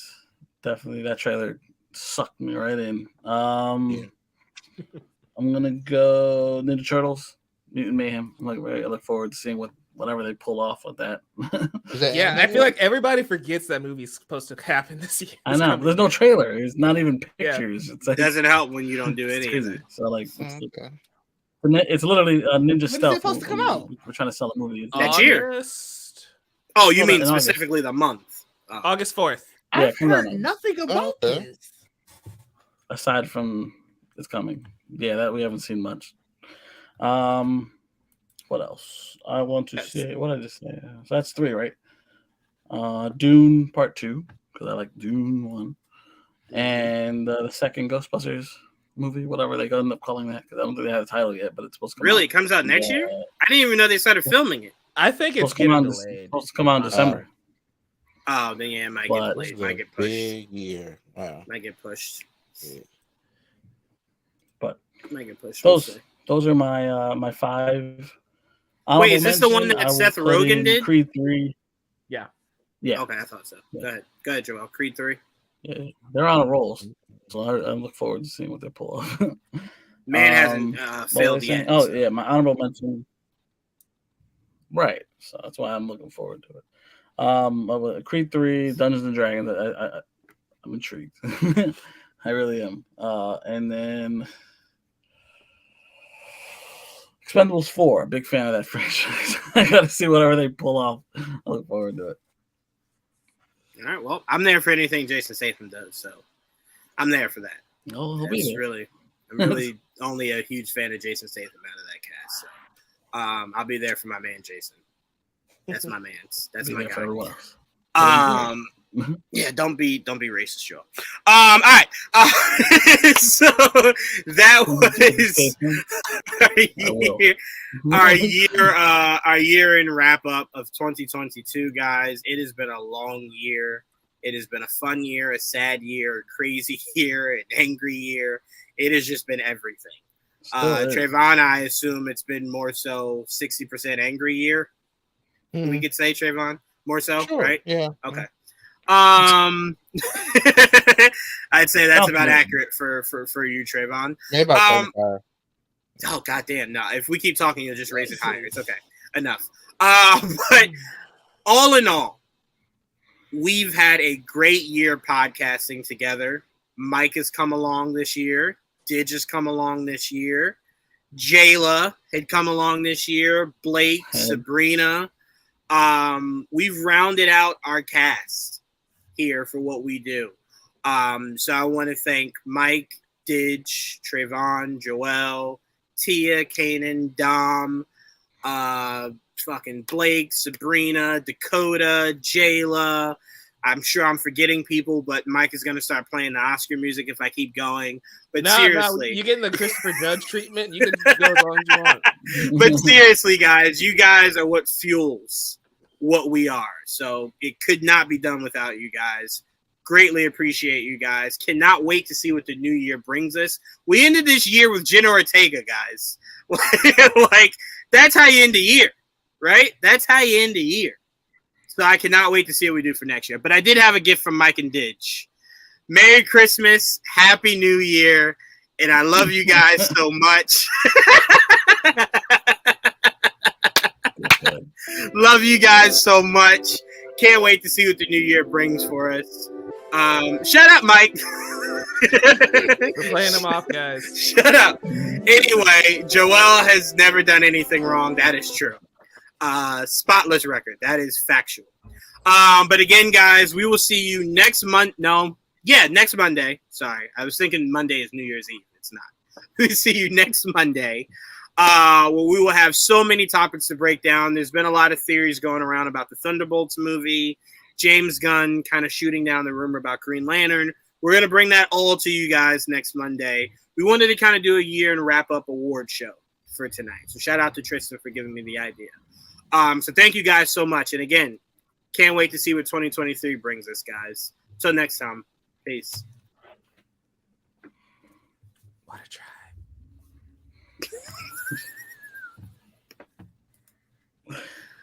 Oh, man.